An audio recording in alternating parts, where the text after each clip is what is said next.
Development camp rolls on for the Sabres through tomorrow. For any and all updates, check out the pieces on our website, WGR550.com. It's free agency day, the NHL. We'll keep you posted on any moves here all morning long. We got the eyeballs from Kevin Weeks last night involving Connor Hellebuck, but it's been radio silence since.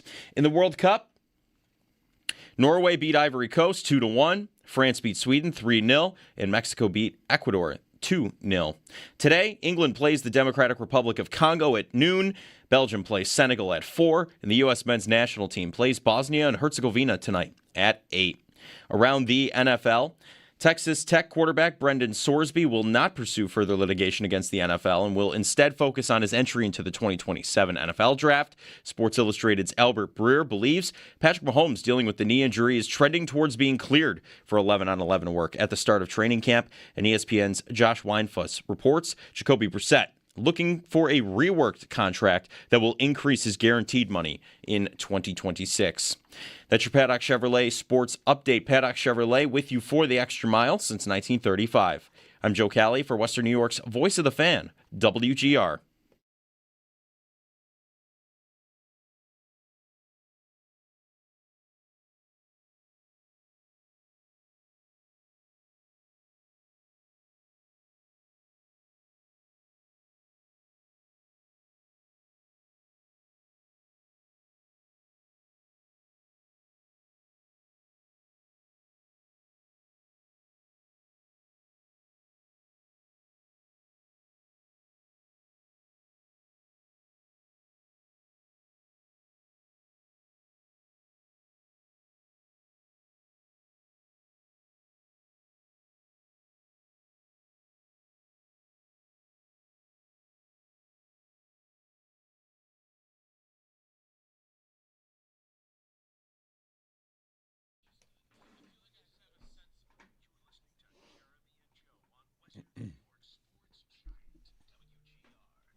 I blocked out my day of the week clock. Wednesday.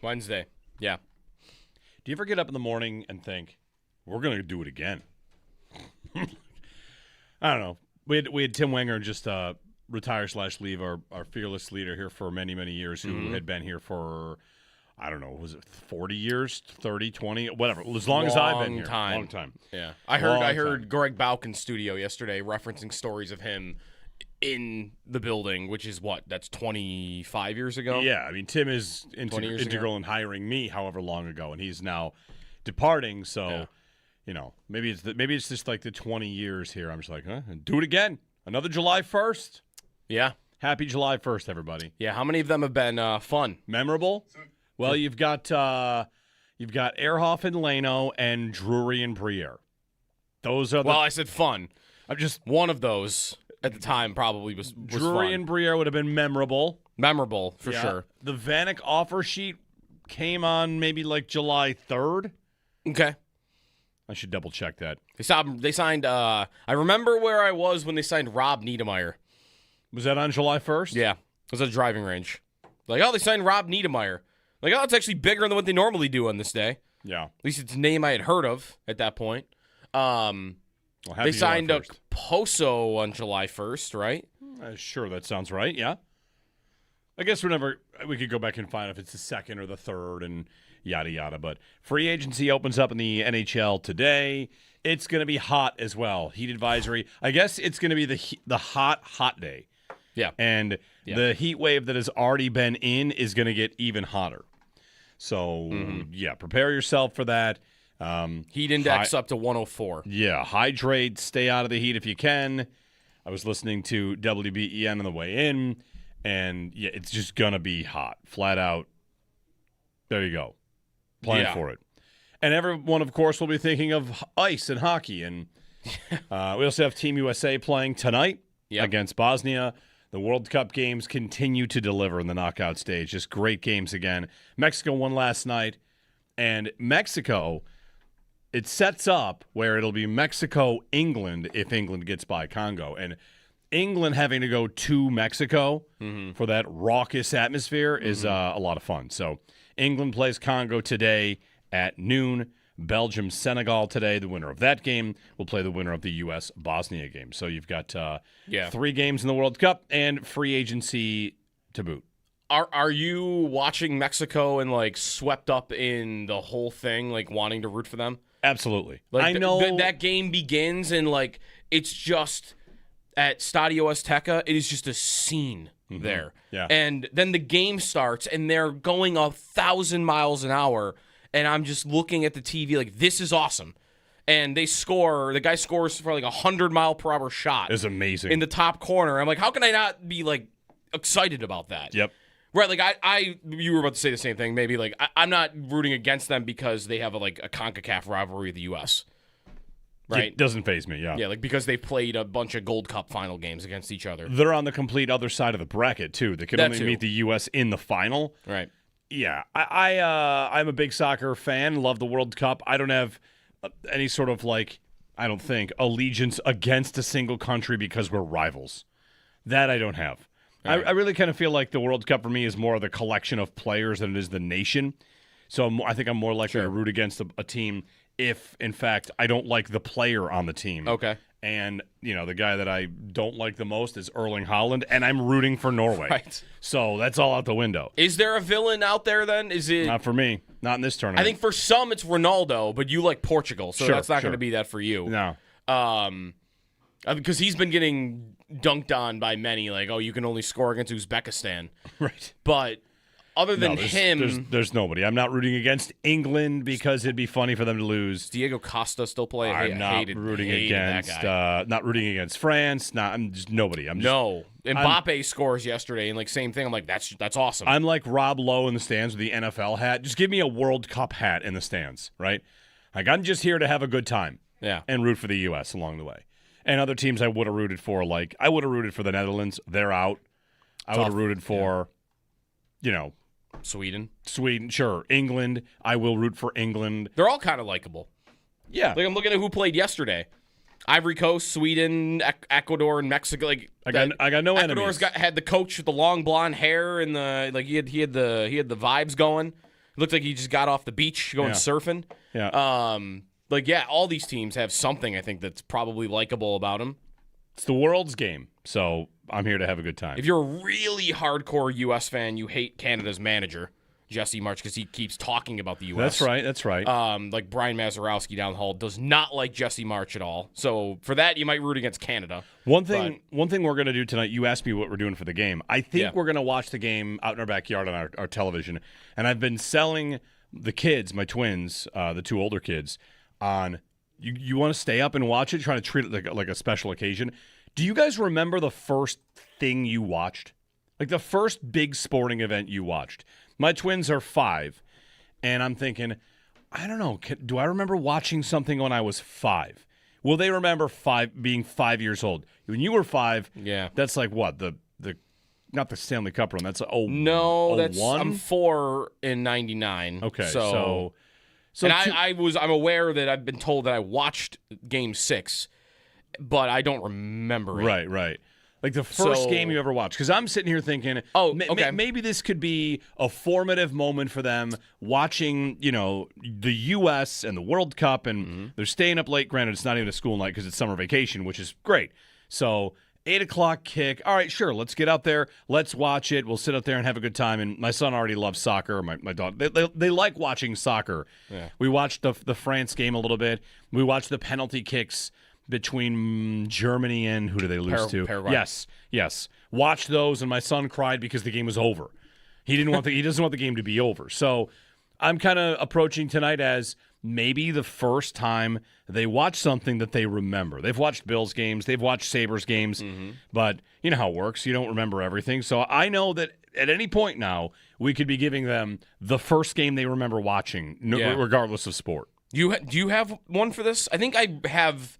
I know I have the Super Bowl. Same. Super Bowl is a good one. Yeah. Patriots Rams. I am 5, and I remember that game. The 2001 game. Kurt Warner. Okay. Yeah, I remember that. I feel like my first Bills memory is Bledsoe, so maybe I'm 6 for that. And Sabres. I couldn't tell you what The my first first game? Sabre game I remember. What it's definitely pre-lockout, but I wouldn't be able to tell you like what the individual game is. They also didn't have very memorable games in the couple years before the lockout. Yeah. So I don't have that. Like I don't remember anything from like the '01 playoffs or Kasperitis. Like that's not really what. Yeah, I don't. I think maybe it would be the Super Bowl, but I'm 5 when that happens, Yeah. and I remember watching that game. I remember who I was rooting for. I remember rooting for New England because I like the colors. I can remember the Super Bowl shuffle from the Bears, but not that game, Okay. really. I can remember my first Super Bowl might be Washington and Denver, 1987. Okay. Maybe I'm 8 years old, 7, 8 years old for that one. You know, for the biggest sporting events, World Series. Am I thinking about the World Series? Like the sports landscape was different back then. I feel like if you were 8 years old, for me, I didn't grow up in Buffalo, right? I grew up down the road a couple hours. I was not watching hockey every night. I did not watch Hockey Night in Canada growing up, so I didn't have as much exposure to hockey as I did baseball. Mets games. I used to watch a lot of Mets games when I was a kid, really young. And I remember when Lenny Dykstra got traded. That's the 1989 season, so I'm 10 for that season. I would have been pretty far into the Mets at that point. But like the first game ever, I think I'm with you where I've got blips and clips of vision, and I think it's that Washington-Denver Super Bowl that is it. And I'm 8. There's probably a game before then. But that's kind of where I land. I might have something that beats it. No, it happened after the '01 Super Bowl. My first hockey memory that I can remember, again, knowing that like I've watched Sabre games. I might even have like blurry memories of Sabre games that, again, probably were at the end of the season where they were terrible. But I remember watching the '02 finals, Red Wings and Hurricanes. Like that is... Okay. Maybe the first individual game I could tell you. I know I watched it. I remember watching it because I liked Archer Survey's pads and helmet setup and His everything. mask? Yeah, his mask. Like he looked. Yeah. Is that a Jofa mask? What did he have? Maybe some weird cage. He had the cage. Something that definitely isn't legal anymore. I don't think he would get away with wearing that. Yeah. And that's '02. So okay, like I'm 7. So yeah, like 5, 6, 7. I feel like is probably the right territory for most. So that could be, the kids tonight could remember. If they win, especially, doesn't that make it easier for them to remember? Kent writes into me, I'm a Bears fan to this day, and I vividly remember the Bears' entire playoff run. I was 5. In '85. So there you go. There's 5 is possible. Yeah. Could my kids one day remember watching the World Cup game tonight and then the next game which comes as well? It's like, maybe. So treating it like that also because I want to watch it. And I feel like I'm raising them to treat Bills games and soccer games like that doesn't count as watching TV. That's another thing that's consistent in our house. Can we watch something? No. But we're going to put the Bills game on. Right. That's not the same. It's another category. It's a community event, right? Tonight is not watching some show. Tonight is, Team USA is on. Right. So. And this only happens every 4 years, right? Yeah. Yeah, the next time it happens, they'll certainly remember it. So, anyway, USA tonight, get the job done, or else it's a colossal failure. Oh, yeah. Is that fair? It's, you lose to it's, Bosnia. That's a colossal failure. It's harsh because, they've been great so far.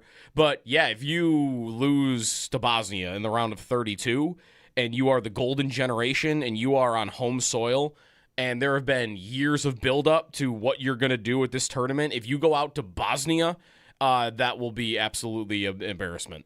It shouldn't even be that ridiculous for it to happen. I mean, Bosnia is not a pushover totally. Again, I watched them eliminate Italy from making the World Cup.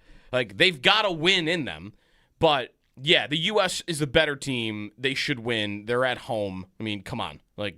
This is supposed to be the time where we have a little bit of fun with the national team, and if they were to end tonight, a lot of pressure. Tonight feels like didn't when we had Nick Mendola on the other day, he made the same comparison. This is like a wild card game for the Bills against Mason Rudolph. Okay, yeah, right. I want to say it's not just a wild card game because some wild card games can be a little tough. Skylar Thompson, you could lose it. you're playing in the same league. Like, you could lose it, but if you lost it, it would be a joke. Just to give you some perspective, Bosnia is ranked by the FIFA World Cup rankings just behind Uzbekistan. Okay, yeah. And here we are talking about how, Ronaldo can only score against Uzbekistan. Uzbekistan is 60th, and Bosnia is 61st. Yeah. Burkina Faso comes in at 62, and they're not at the tournament. So, Bosnia as a team that's in this tournament is ranked ahead of Iraq, Cabo Verde, Ghana. You got to win. Jordan, you got to win. You got to win tonight. Yeah. And you don't have to be convincing. It might be nice to not go to kicks so we can all go to bed. Yeah. But whatever. What would the stress be like of kicks? That'd be big time stress. Just because. Because I don't think I've had that with this. I don't think I've had that with the U.S. Not at a World Cup. When's the last time they went to kicks? Have they? I'm sure they have in some other tournament, but not at a World Cup that I can think of. Maybe they've never done it at a World Cup. Not in 2010, not in 2014, not in 22. They have gone to extra time before, right? But just not the kicks. They've gone to, they went to extra time against Belgium. They almost scored in like the final seconds. And they went to extra time against Ghana and lost in extra time. Right. But no, they've never gone to kicks. No. Knock on wood. They've lost in extra time. Yeah. 803-0550, our phone number. It is July 1st. Jeremy and Joe, good morning. We'll have Paul Hamilton at 8 o'clock. He's going to recap Prospects Camp, development camp for the Sabres. They skated with their young ones for a couple days, and we'll talk about that with Paul, how everybody looked, including Daxton Rudolph and Ilya Morozov and all that. So Paul's at 8 o'clock. We've also got some of our other features we do today, including the Hot and Cold, brought to you by Belknap Heating and Cooling. That's Joe Kelly. He runs that. And then also Shots of Audio, because Joe's off tomorrow. So he runs Shots of Audio. We're doing that at 9 o'clock today. Today's your birthday. Happy birthday. It is. Thank you. Yeah, 24. 24. 24. 24. To be 24. Remember those days. How long ago was it for you? 7 years ago? 7 years ago. It wasn't that long ago.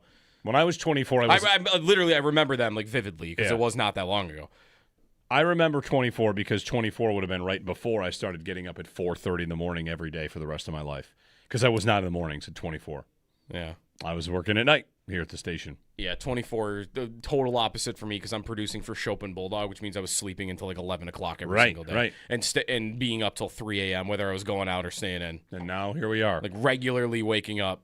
Or going to bed probably right around when you were getting up, basically.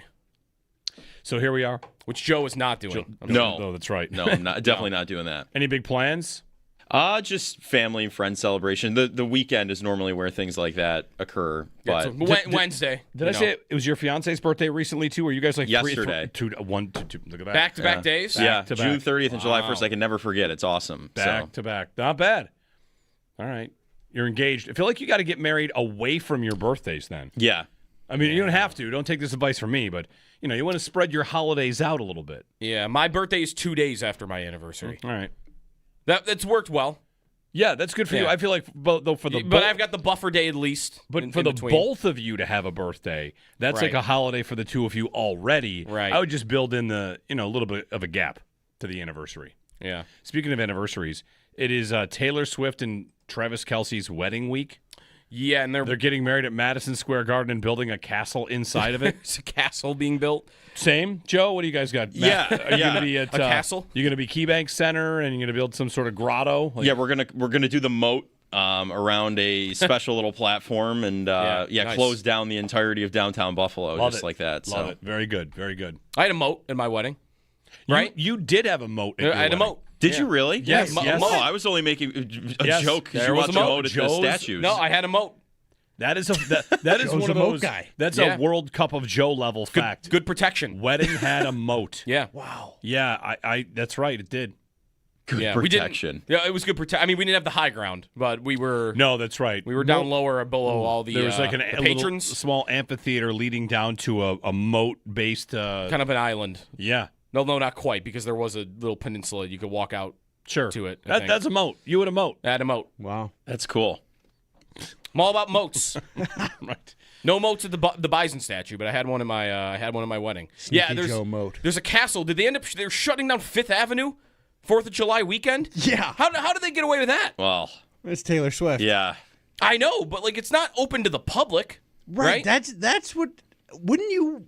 Maybe I don't know. it doesn't matter if they're open to the public. They'll still sell it out. Right. Sure. Just on like special guests and celebrities. Yeah. And I they've don't got know. the pockets probably to not sell it out and be fine. 19,000 of their closest friends and family. Yeah.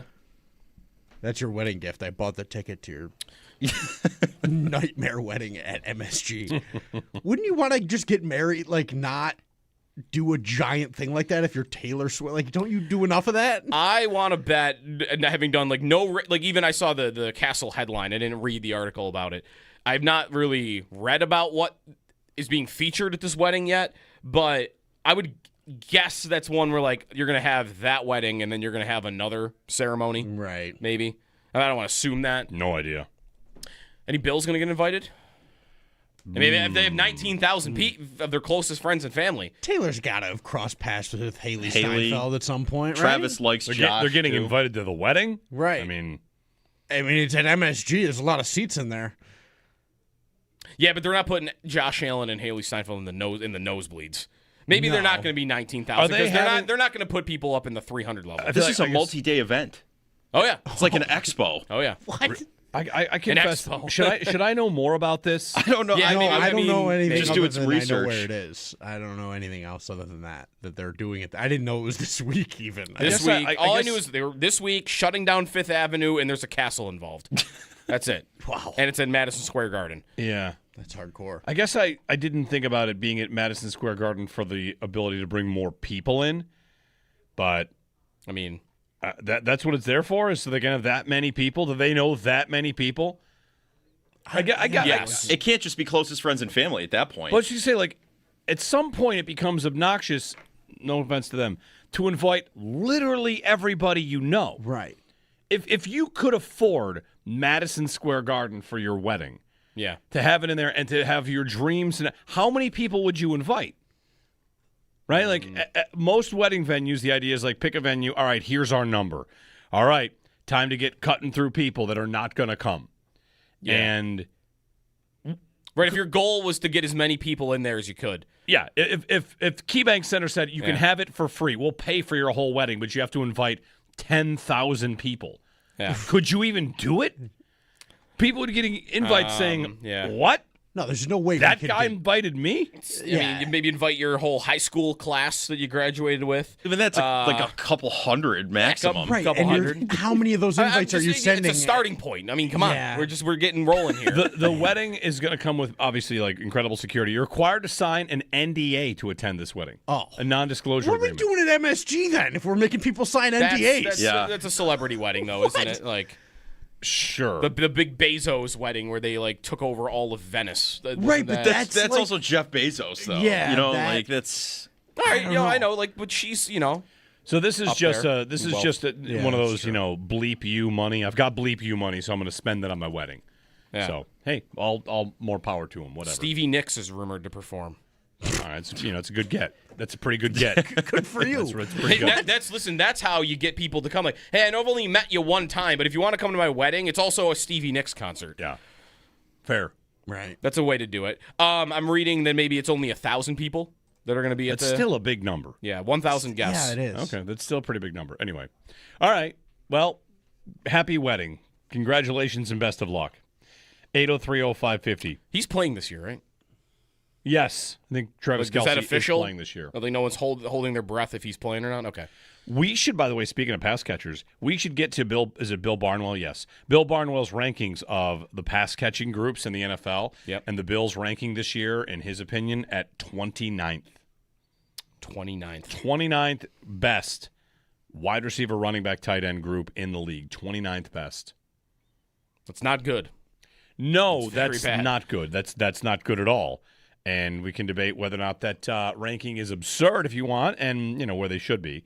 So we've got time for that today. Also, of course, free agency trade watches. Overnight, Zach Werenski vetoed a trade to the Stars. Yeah, he did.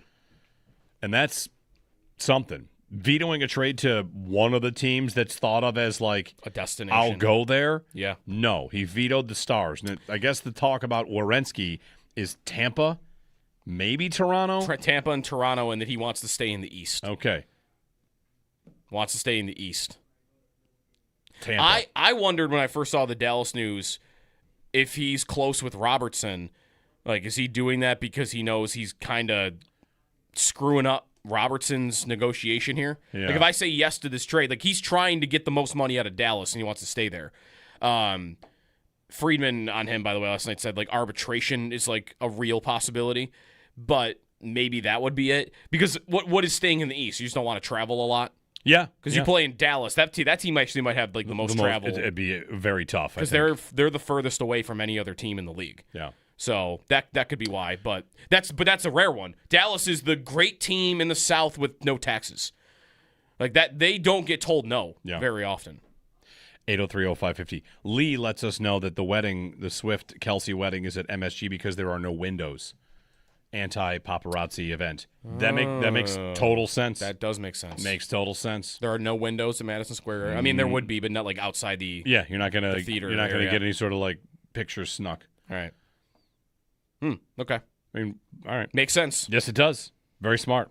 8030550. All right, on some of these trade ideas, I'd like to talk about Werenski to Tampa because so much of the conversation around one team's offseason, I feel like we get so into our own offseason.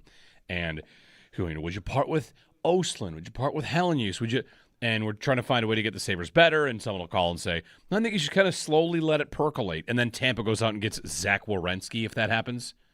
Like The best defenseman in the league last year. Yeah. Yeah. Other teams are not waiting.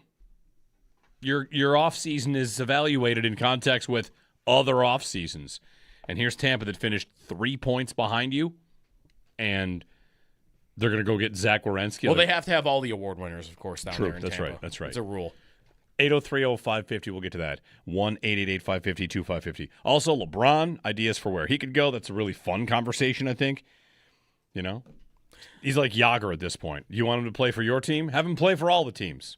Yeah, the NBA was wild yesterday because LeBron is leaving LA and Kawhi is going back to Toronto. Yeah. And if you want to make the comparable about even what you just said, like teams going for it and like bleep them picks, like the Raptors just gave away picks in like 20, 31, and 33 for a guy who'll be in his 40s by then. Why? Because they're trying to win a championship. Yep.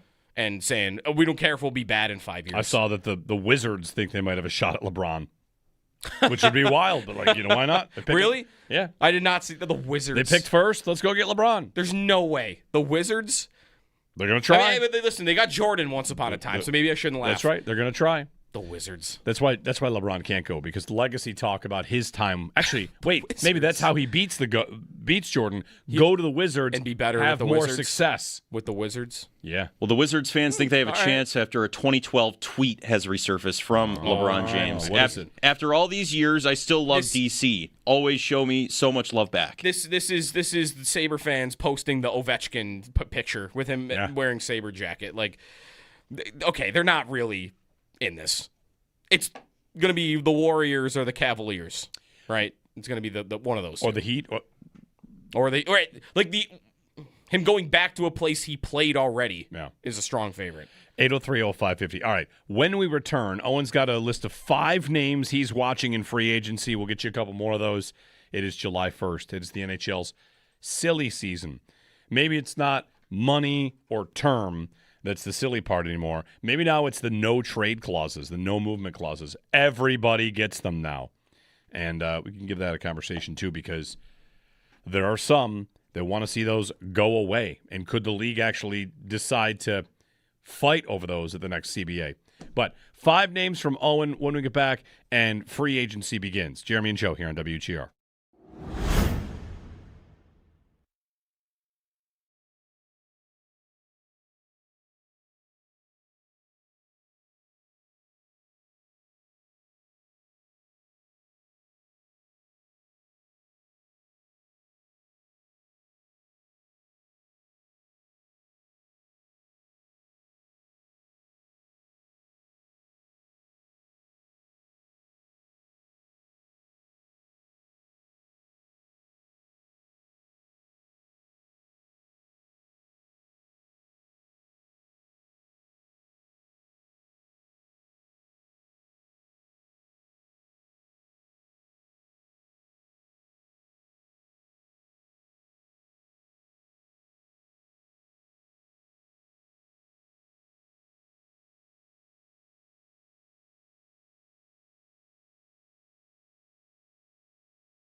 Anyway, USA tonight, get the job done, or else it's a colossal failure. Like, Oh yeah, is that fair? It's Like, you lose to it's- Bosnia. That's a colossal failure. It's harsh because like they've been great so far, but yeah, if you lose to Bosnia in the round of 32, and you are the golden generation, and you are on home soil, and there have been years of buildup to what you're going to do with this tournament. If you go out to Bosnia, that will be absolutely an embarrassment. It shouldn't even be that ridiculous for it to happen. I mean, Bosnia is not a pushover totally. Again, like I watched them eliminate Italy from making the World Cup. Like they've got a win in them, but yeah, the U.S. is the better team. They should win. They're at home. I mean, come on. Like this is supposed to be the time where we have a little bit of fun with the national team, and if they were to end tonight, yeah, like a lot of pressure. Tonight feels like didn't when we had Nick Mendola on the other day, he made the same comparison. This is like a wild card game for the Bills Against Mason Rudolph. Okay, Yeah, like right. I want to say it's not just a Like- wild card game, because some wild card games can be a little tough. Skylar Thompson. Like Yeah, you yeah. could lose it. Like it's you're playing in the same league. Like you could lose it, but if you lost it, it would be a joke. Just to give you some perspective, Bosnia is ranked by the FIFA World Cup rankings just behind Uzbekistan. Okay, yeah. And here we are talking about how, like, oh, Ronaldo can only score against Uzbekistan. Uzbekistan is 60th and Bosnia is 61st. Yeah. Burkina Faso comes in at 62. And they're not at the tournament. So, yeah, like Bosnia as a team that's in this tournament is ranked ahead of Iraq, Cabo Verde, Ghana. You got to win. Jordan, you got to win.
Development camp rolls on for the Sabres through tomorrow. For any and all updates, check out the pieces on our website, WGR550.com. It's free agency day in the NHL. We'll keep you posted on any moves here along the morning. Also, overnight, Zach Werenski vetoed a trade from the Stars. We got the eyeballs from Kevin Weeks last night involving Connor Hellebuck, but it's been radio silence since. In the World Cup, Norway beat Ivory Coast 2-1. France beat Sweden 3-0. And Mexico beat Ecuador 2-0. Today, England plays the Democratic Republic of Congo at noon. Belgium plays Senegal at 4. And the U.S. men's national team plays Bosnia and Herzegovina tonight at 8. Looking around the NFL, Texas Tech quarterback Brendan Sorsby will not pursue further litigation against the NFL and instead will focus on his entry in the 2027 NFL Draft. Sports Illustrated's Albert Breer believes Patrick Mahomes, who's been dealing with a knee injury, is trending towards being cleared for 11-on-11 work at the start of training camp. And ESPN's Josh Weinfuss reports Jacoby Brissett is looking for a reworked contract that will increase his guaranteed money in 2026. And in the NBA, LeBron James moving on from the Lakers. The Paddock Chevrolet Sports Headlines. Paddock Chevrolet with you for the extra mile since 1935. I'm Joe Cali for Western New York's Voice of the Fan, WGR.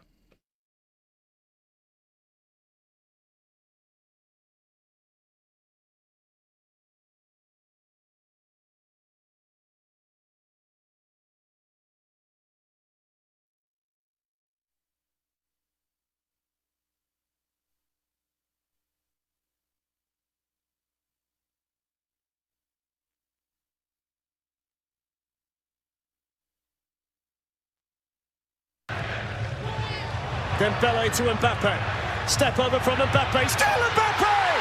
1-0 France! And Mbappe becomes the all-time leading goal scorer in knockout matches in the World Cup final. And France score in New Jersey. Kylian Mbappe scored twice for France. And they win. They beat Sweden. Easy work for them. And they next play Paraguay.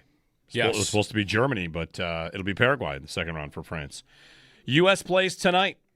Get excited. Jeremy and Joe, happy free agency in the NHL as well. Lots to get to today. Paul Hamilton at 8 o'clock to recap Sabres prospects camp, get his thoughts. Maybe we get news by then. We went to the break talking about Owen's list of 5 players he's watching. As we've now reached July 1st, no movement clauses for players that had those have kicked in, like UPL has a limited one and Josh Norris.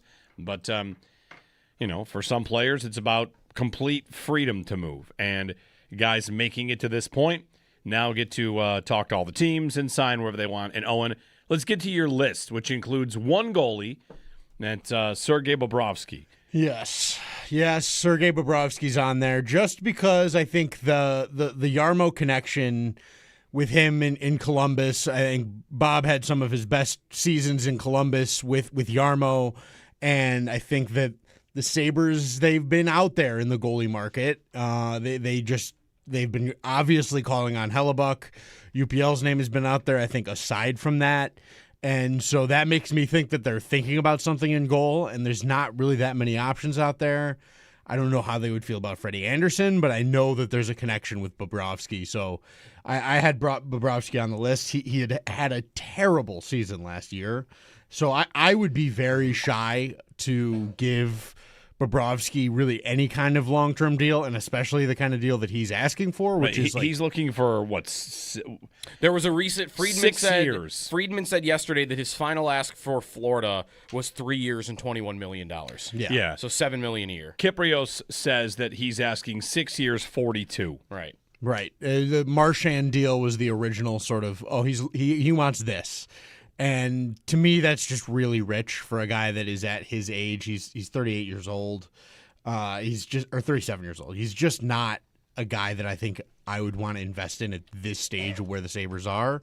But the reality is, and this is a bit of a theme with this list, there's not that many options that are at a great age to go after here. But I would not chase that answer in goal with Bobrovsky. I would be more interested in chasing some of these veteran forwards that also made the list.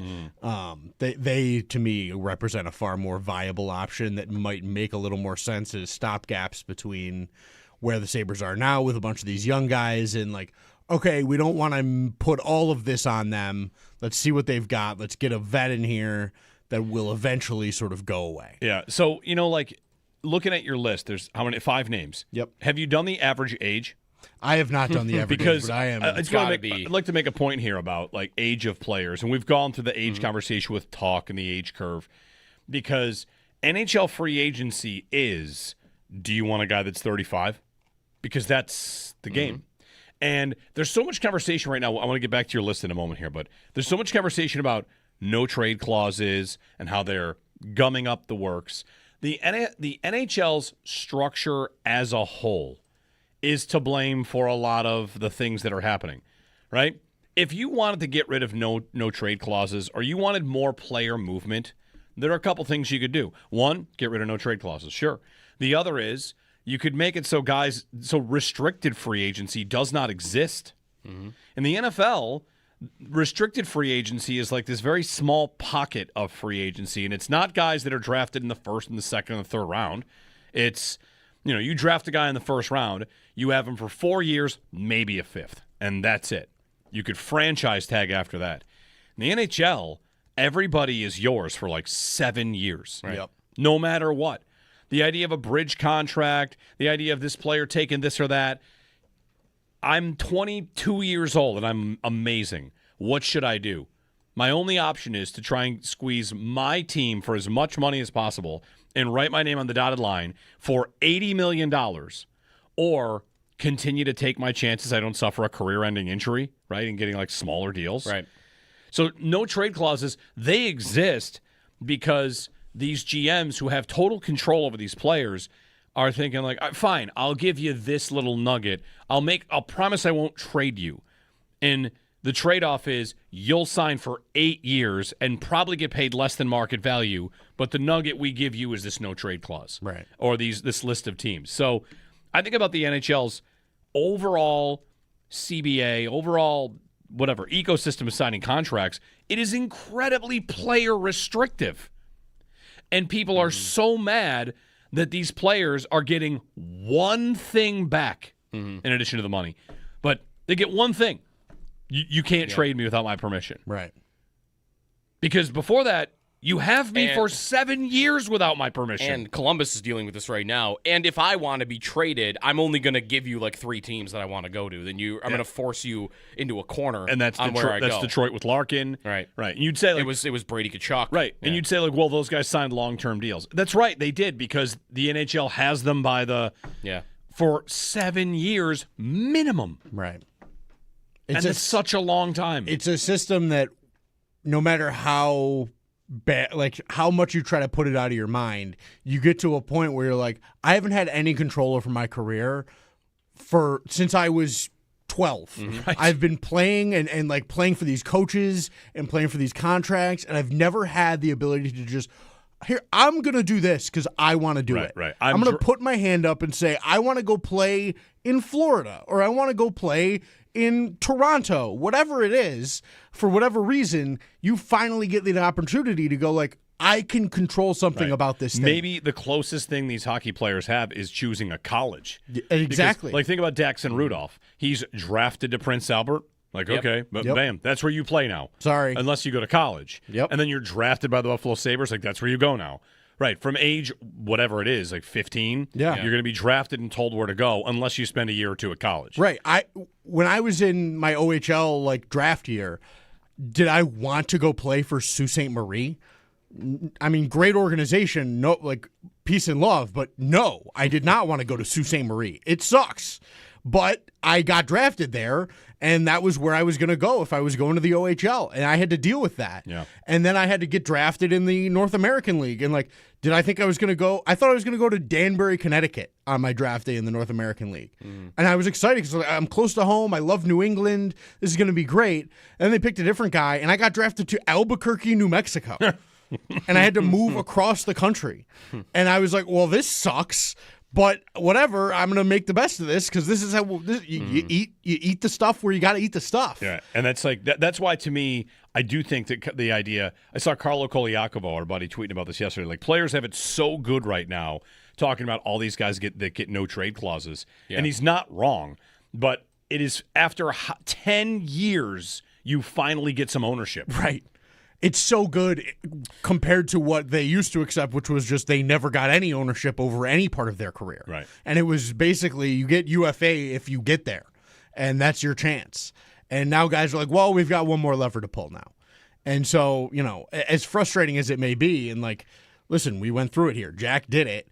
And we know what it is, and it sucks, but you got to go like... And that's about the earliest that it ever really happens, right? Like, that's 6 years in, guys. Isn't that about what Matthew Tkachuk was, too? Like, when you're 24, 25, like, that's the earliest you'll see guys start to, like, oh, I've got some leverage and power here to Yeah. go where I want to go. And even though I'm not, right, I can't become a UFA still for multiple years, but like Matthew Tkachuk didn't wait until he could be a UFA. He was he was an RFA and maybe even had a year beyond that and used it then to get to go where he wanted to go. So like you do see players start to do it more and more, but only the high end. Right. And that's only the elite players. The medium level players and low level players aren't doing any of that. And that's where the mid level and the low level players like AJ Greer got a no move clause from Anaheim. Beck Mallenstein has a full no move in his first year, and then a no Canada list as well. All right, sorry to get off on that. That It's a good tangent. conversation. Yeah. No, but I think it's like the context of today.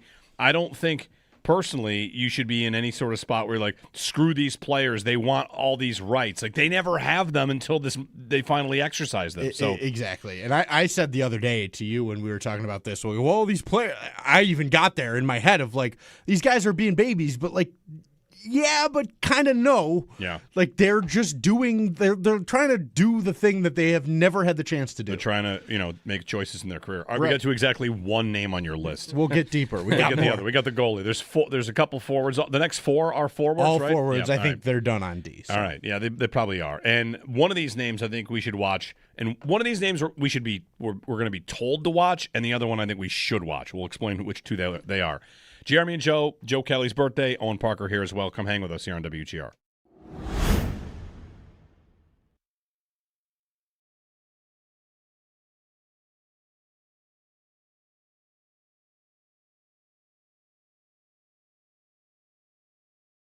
Anyway, USA tonight. Get Jeremy the job White here done, for or else it's Riverfront a Auto colossal Sales, failure. 1379.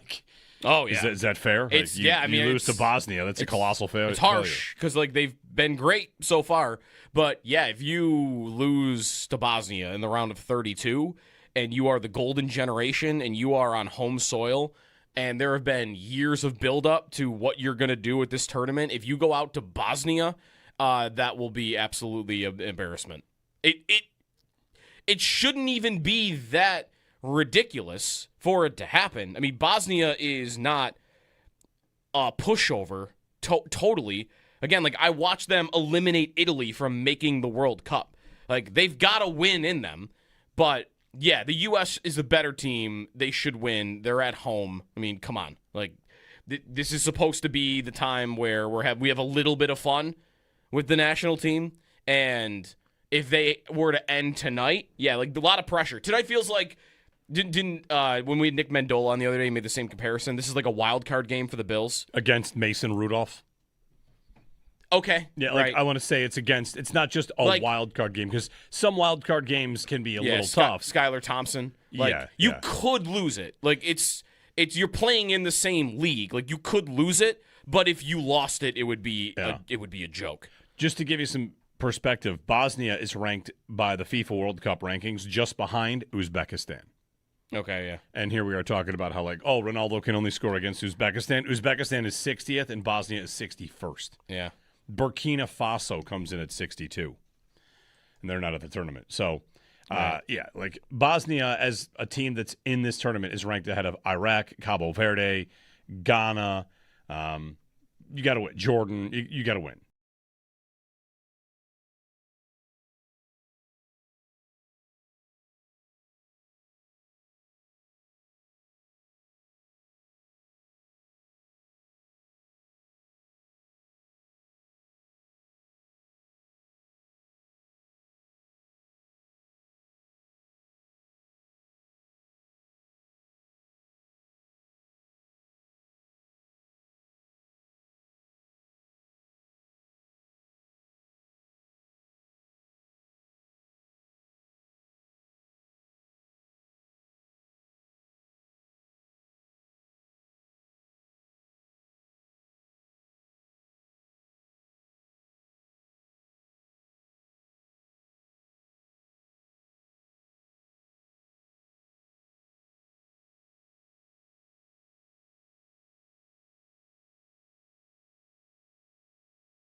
Happy Wednesday, Jeremy and Joe. It's going to be hot today, very hot.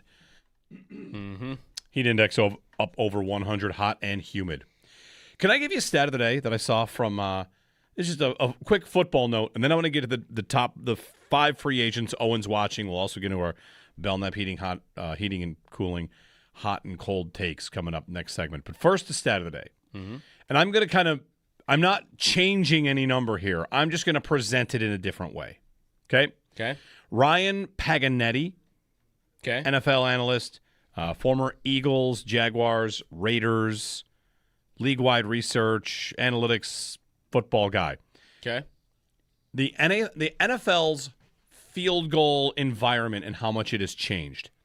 This is how many field goals have been made of 55 yards or more, and I'm going to go in 5 season chunks. Okay. Okay. Starting in 2000. In the year 2000, there was 1 field goal of 55 yards or more made. 1. Really? 2000, yeah. Oh. By 2005, that number was 5. By 2010, that number was 11.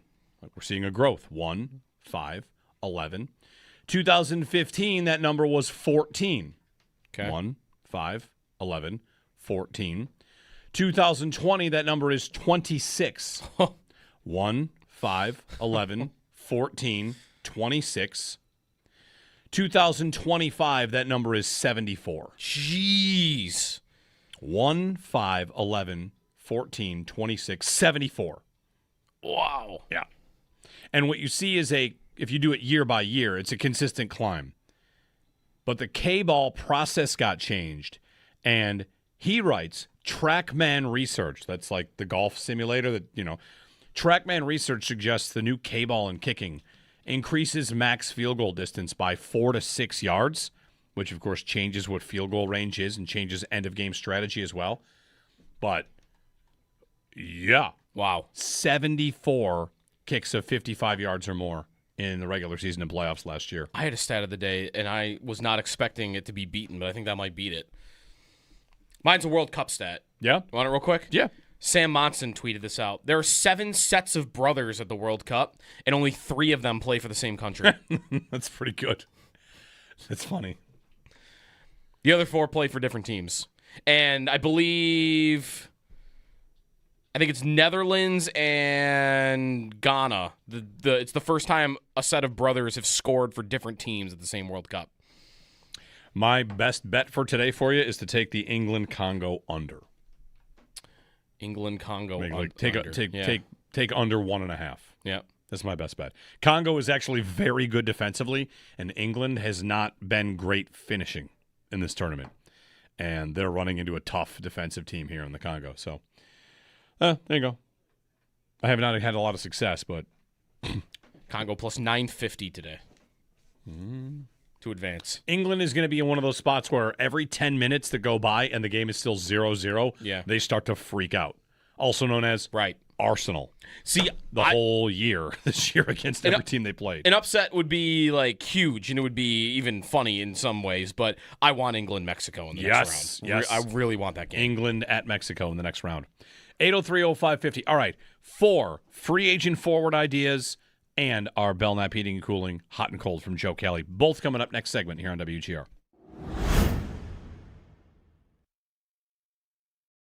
Anyway, USA tonight. Get the job done, or else it's a colossal failure. Oh, yeah. Is that fair? It's- you, yeah, I mean, you lose to it's- Bosnia. That's a colossal failure. It's harsh because they've been great so far. But yeah, if you lose to Bosnia in the round of 32 and you are the golden generation and you are on home soil and there have been years of buildup to what you're going to do at this tournament, if you go out to Bosnia, that will be absolutely an embarrassment. It shouldn't even be that ridiculous for it to happen. I mean, Bosnia is not a pushover totally. Again, like I watched them eliminate Italy from making the World Cup. Like they've got to win in them. But yeah, the U.S. is a better team. They should win. They're at home. I mean, come on. Like this is supposed to be the time where we have a little bit of fun with the national team, and if they were to end tonight, yeah, like a lot of pressure. Tonight feels like didn't when we had Nick Mendola on the other day, he made the same comparison. This is like a wild card game for the Bills against Mason Rudolph. Okay. Yeah, like right. I want to say it's not just a wild card game, because some wild card games can be a little tough. Skylar Thompson. Like you could lose it. Like it's you're playing in the same league. Like you could lose it, but if you lost it, it would be a joke. Just to give you some perspective, Bosnia is ranked by the FIFA World Cup rankings just behind Uzbekistan. Okay, yeah. And here we are talking about how Ronaldo can only score against Uzbekistan. Uzbekistan is 60th and Bosnia is 61st. Yeah. Burkina Faso comes in at 62, and they're not at the tournament. So, like Bosnia as a team that's in this tournament is ranked ahead of Iraq, Cabo Verde, Ghana. You got to win. Jordan, you got to win.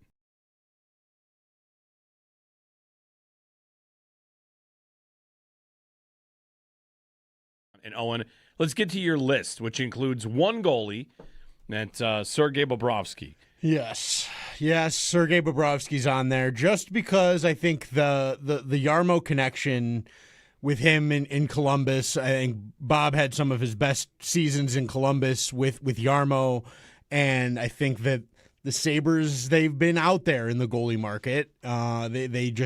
They've been obviously calling on Hellebuck.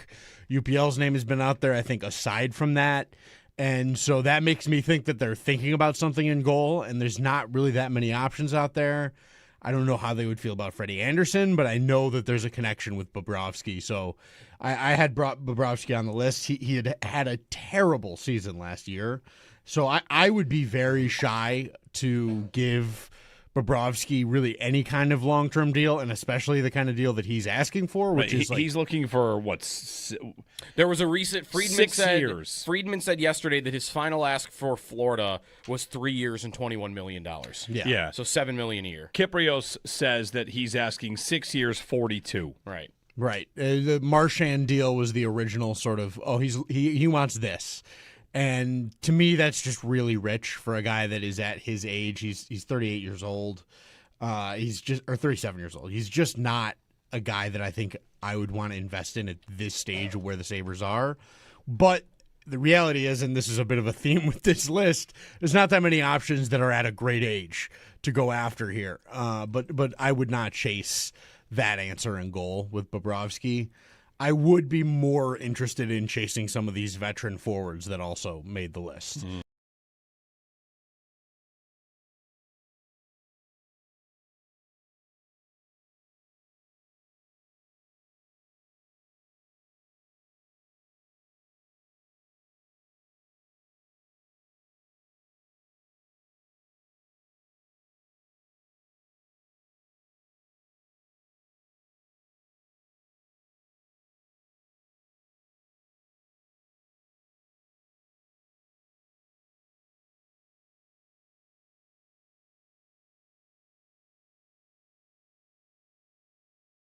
Development camp rolls on for the Sabres through tomorrow. For any and all updates, check out the pieces on our website, WGR550.com. We got the eyeballs from Kevin Weeks last night involving Connor Hellebuck, but it's been radio silence since. And it's free agency day in the NHL. We'll keep you posted on any moves here all morning long. Also overnight, Zach Werenski vetoed a trade to the Stars. In the World Cup, Norway, they beat Ivory Coast 2-1. France beat Sweden 3-0. Mexico beat Ecuador 2-0. Today, England plays the Democratic Republic of Congo at noon. Belgium plays Senegal at 4. And the U.S. men's national team plays Bosnia and Herzegovina at 8 tonight. Around the NFL, Texas Tech quarterback Brendan Sorsby will not pursue further litigation against the NFL and instead will focus on his entry in the 2027 NFL Draft. Sports Illustrated's Albert Breer believes Patrick Mahomes, who's been dealing with the knee injury, is trending toward being cleared for 11-on-11 work to start training camp. And ESPN's Josh Weinfuss reports Jacoby Brissett looking for a reworked contract that will increase his guaranteed money in 2026. And in the NBA, LeBron James moving on from the Lakers, announced yesterday. That's your Paddock Chevrolet Sports Update. Paddock Chevrolet with you for the extra mile since 1935. I'm Joe Cali for Western New York's Voice of the Fan, WGR.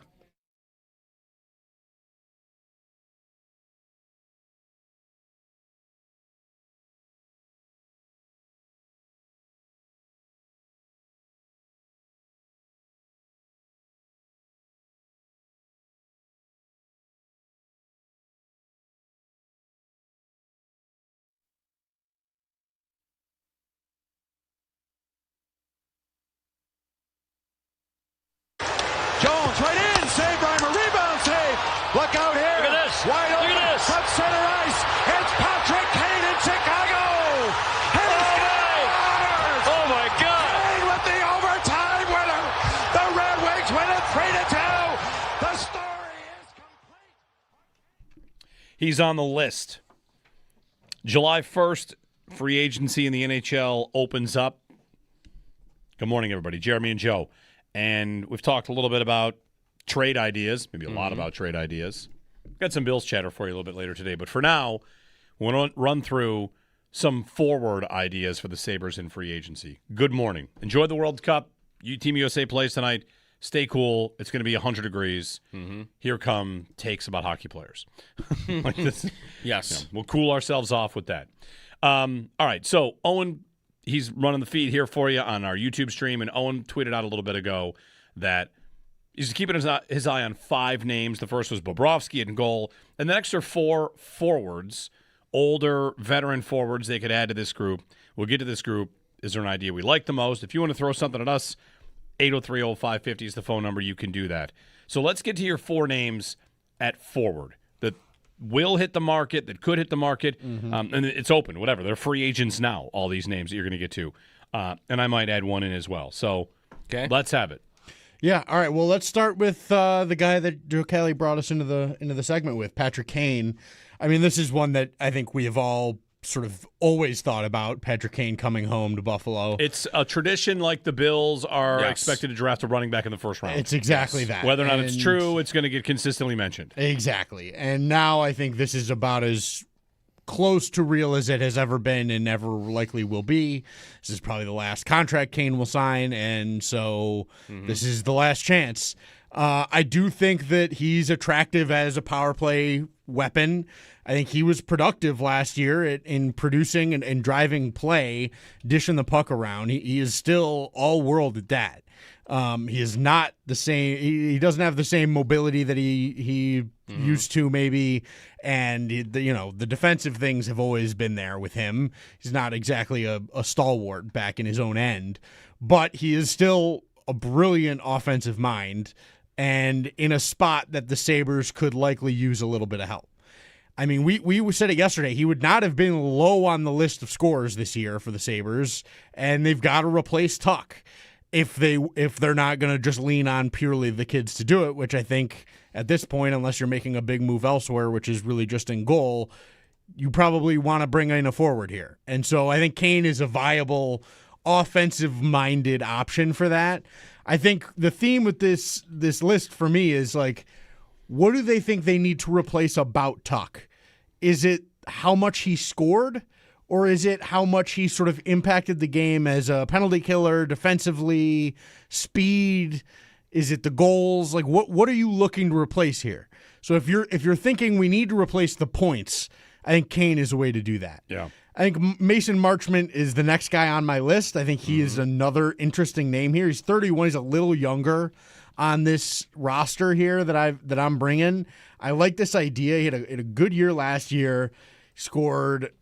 He got traded mid-year, so he had 29 games to start the year with Seattle, 4 goals, 9 assists. Wasn't a great start, and then he got moved to Columbus. 39 games played, 15 goals, 17 assists for 32 points. He's kind of a middle six, bruisery, little heavier, sort of an Alex Tuck light to me. He is slow, though. Yes. That's the one big difference. But otherwise, you're right. Like, you might even want to throw out Seattle because he got traded a year ago, and I remember when that happened. It was like a 3rd-round pick. Yeah, it was and a everyone weird went, move. What? Dallas just did that because they couldn't pay him, and they sent him to Seattle for nothing. He did nothing there, and then he went to Columbus and had like a 30-goal pace. Right. Yeah, he was good in Columbus, scored a lot, but Yeah, it feels like Tuck without the skating. Exactly. That's kind of what I mean. Like Tuck light, not as impactful, not as fast, but will do some of the similar things in terms of like separating man from puck, forechecking. Doesn't this team want to stay fast? I think yes. I think they can afford maybe one player that isn't because they've got so much youthful speed right now. Mm-hmm. But I don't know that to me is my biggest problem with Marchment. I don't know that he can play at the pace the Sabres play. And then I've got Boone Jenner is another Columbus player. Similar, not exactly a Blazer, but a little bit older than Marchment, but younger than the Kane and the Bobrovsky ideas. Similar numbers as well. He's had 67 games last year, 13 goals, 25 assists, 38 points. He is less of the offensive production and more of the sort of responsible depth, veteran leadership. He's the captain in Columbus for a long time. Very, very popular in the locker room. He's the kind of guy that if you're like, I'm worried about my locker room losing a veteran, we've got a bunch of young guys in here, we might need a little bit of a guiding light. That is Boone Jenner to me. I think that's an interesting name if you're worried more about the culture loss of an Alex Tuch. Okay. So that's a name to keep an eye on. And that brings me to my last name that might be my favorite that really kind of blends, I think, all of those things together. Claude Giroux. I loved him in Philly. In Ottawa, he's been really, I think, underrated because he's kind of been buried by like the Kachucks and the Stutzla, but like he's been productive in Ottawa. Played every single game last year for them, 82 games, 14 goals, 35 assists for 49 points. Very good face-off man, very, very highly respected veteran. I think he is a really nice, attractive option to bring in and play a little bit of either center or wing. He has always played center, but he can do both. And I really like the player. I think he's a great leader. He was a captain in Philly forever. He's been an assistant in Ottawa.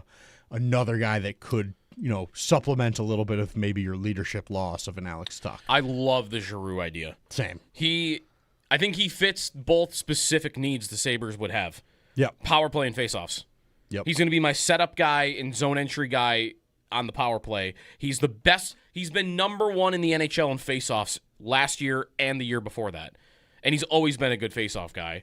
So, and he's still good overall. I feel like that's a better idea than Kane. I agree. Like, if I'm going to sign a 38-year-old to a one-year deal to come be a power play specialist, Giroux can do that and then is better at 5-on-5 at this point and is the best face-off person in the National Hockey League. Totally agree. For Kane, I don't think this is any sort of PR move. Every time he's been linked to the Sabres, you'll have Sabres fans that say oh, that's just to impress people. I feel like it's a negative. Right. Right. What I would have said is when they're a 78-point team, yeah, I might make that case. But again, I'm judging this offseason up against other teams' off seasons, and Florida got Brady Tkachuk, and Tampa has not yet picked up Zach Werenski, but they're one of the teams linked to him after he vetoed a trade to Dallas. And I know Patrick Kane is not on that level, neither is Giroux, but I'm desperate to find things that they are upgrading. Where is that? Where right now have they upgraded? Nowhere. And these other teams in the division they finished ahead of, Florida, of course, who was totally injured. Florida and Tampa, primarily, the two powerhouses in the division that have run it for 5-7 years, have upgraded. So I got to find some upgrades or at least some plug-and-plays for a spot that I lost. The Lightning haven't yet. The Lightning so far, their offseason is they lost their number one defenseman. Right.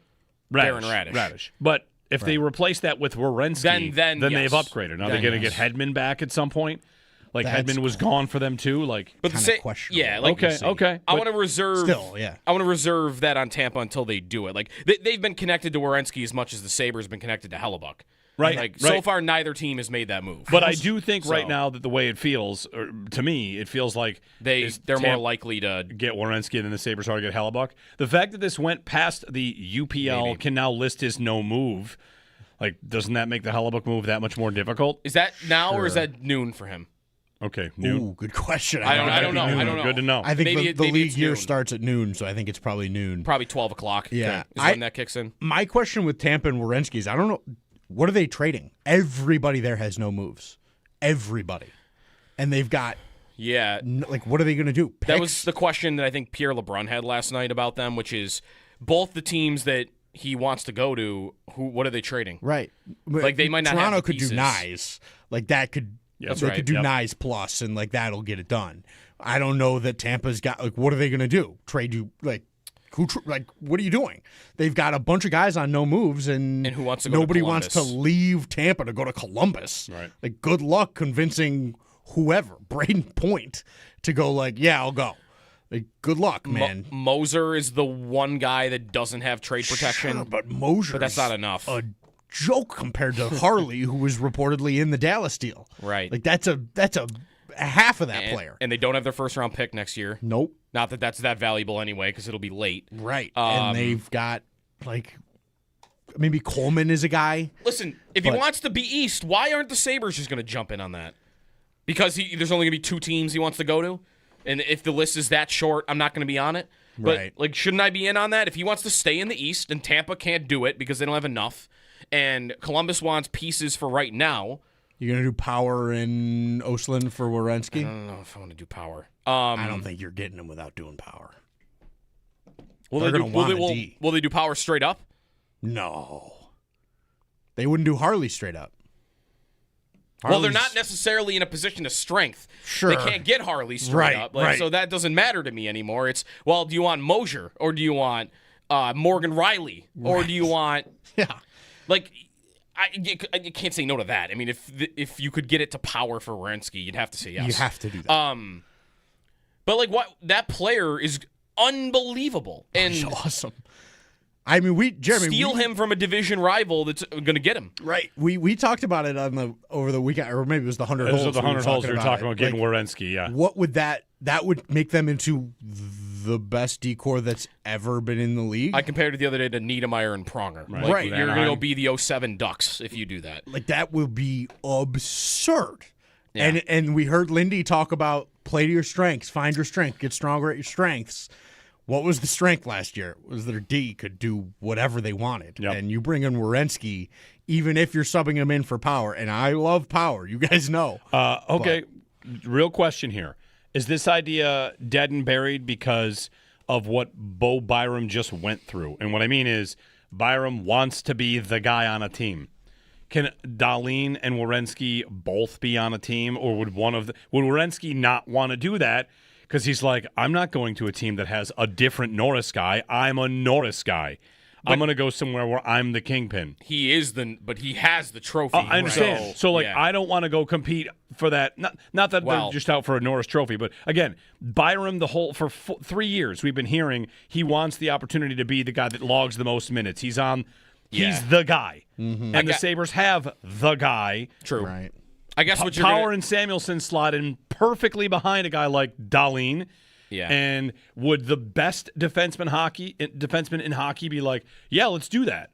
I guess Toronto, you could definitely. Right. It's Radish. Yeah. Tampa, it's right now it's nobody. Right. Yeah. It's Hedman at the so. edge. I just want to leave that little piece there. That was Bo Byram that said that. True. Zach Werenski, I feel like, is going to have a similar mindset and deserve it. But your sales pitch to him is going to be what? It's going to be, You're winning. and maybe they made the same pitch to Byram. It's, you're this good. Samuelson's not playing with Dahlin anymore. You two are playing together, and you're playing 26 minutes a night. Right.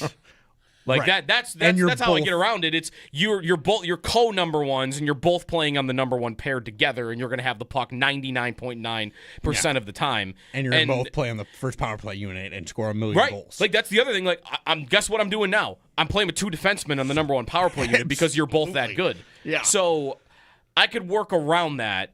It's definitely something to manage that makes it harder, but I feel like it depends on the guy. I don't want to assume that Werenski would be opposed going anywhere that also, I mean, I did guess he did say no to Dallas. Have we seen anywhere that part of that was because they have Heiskanen?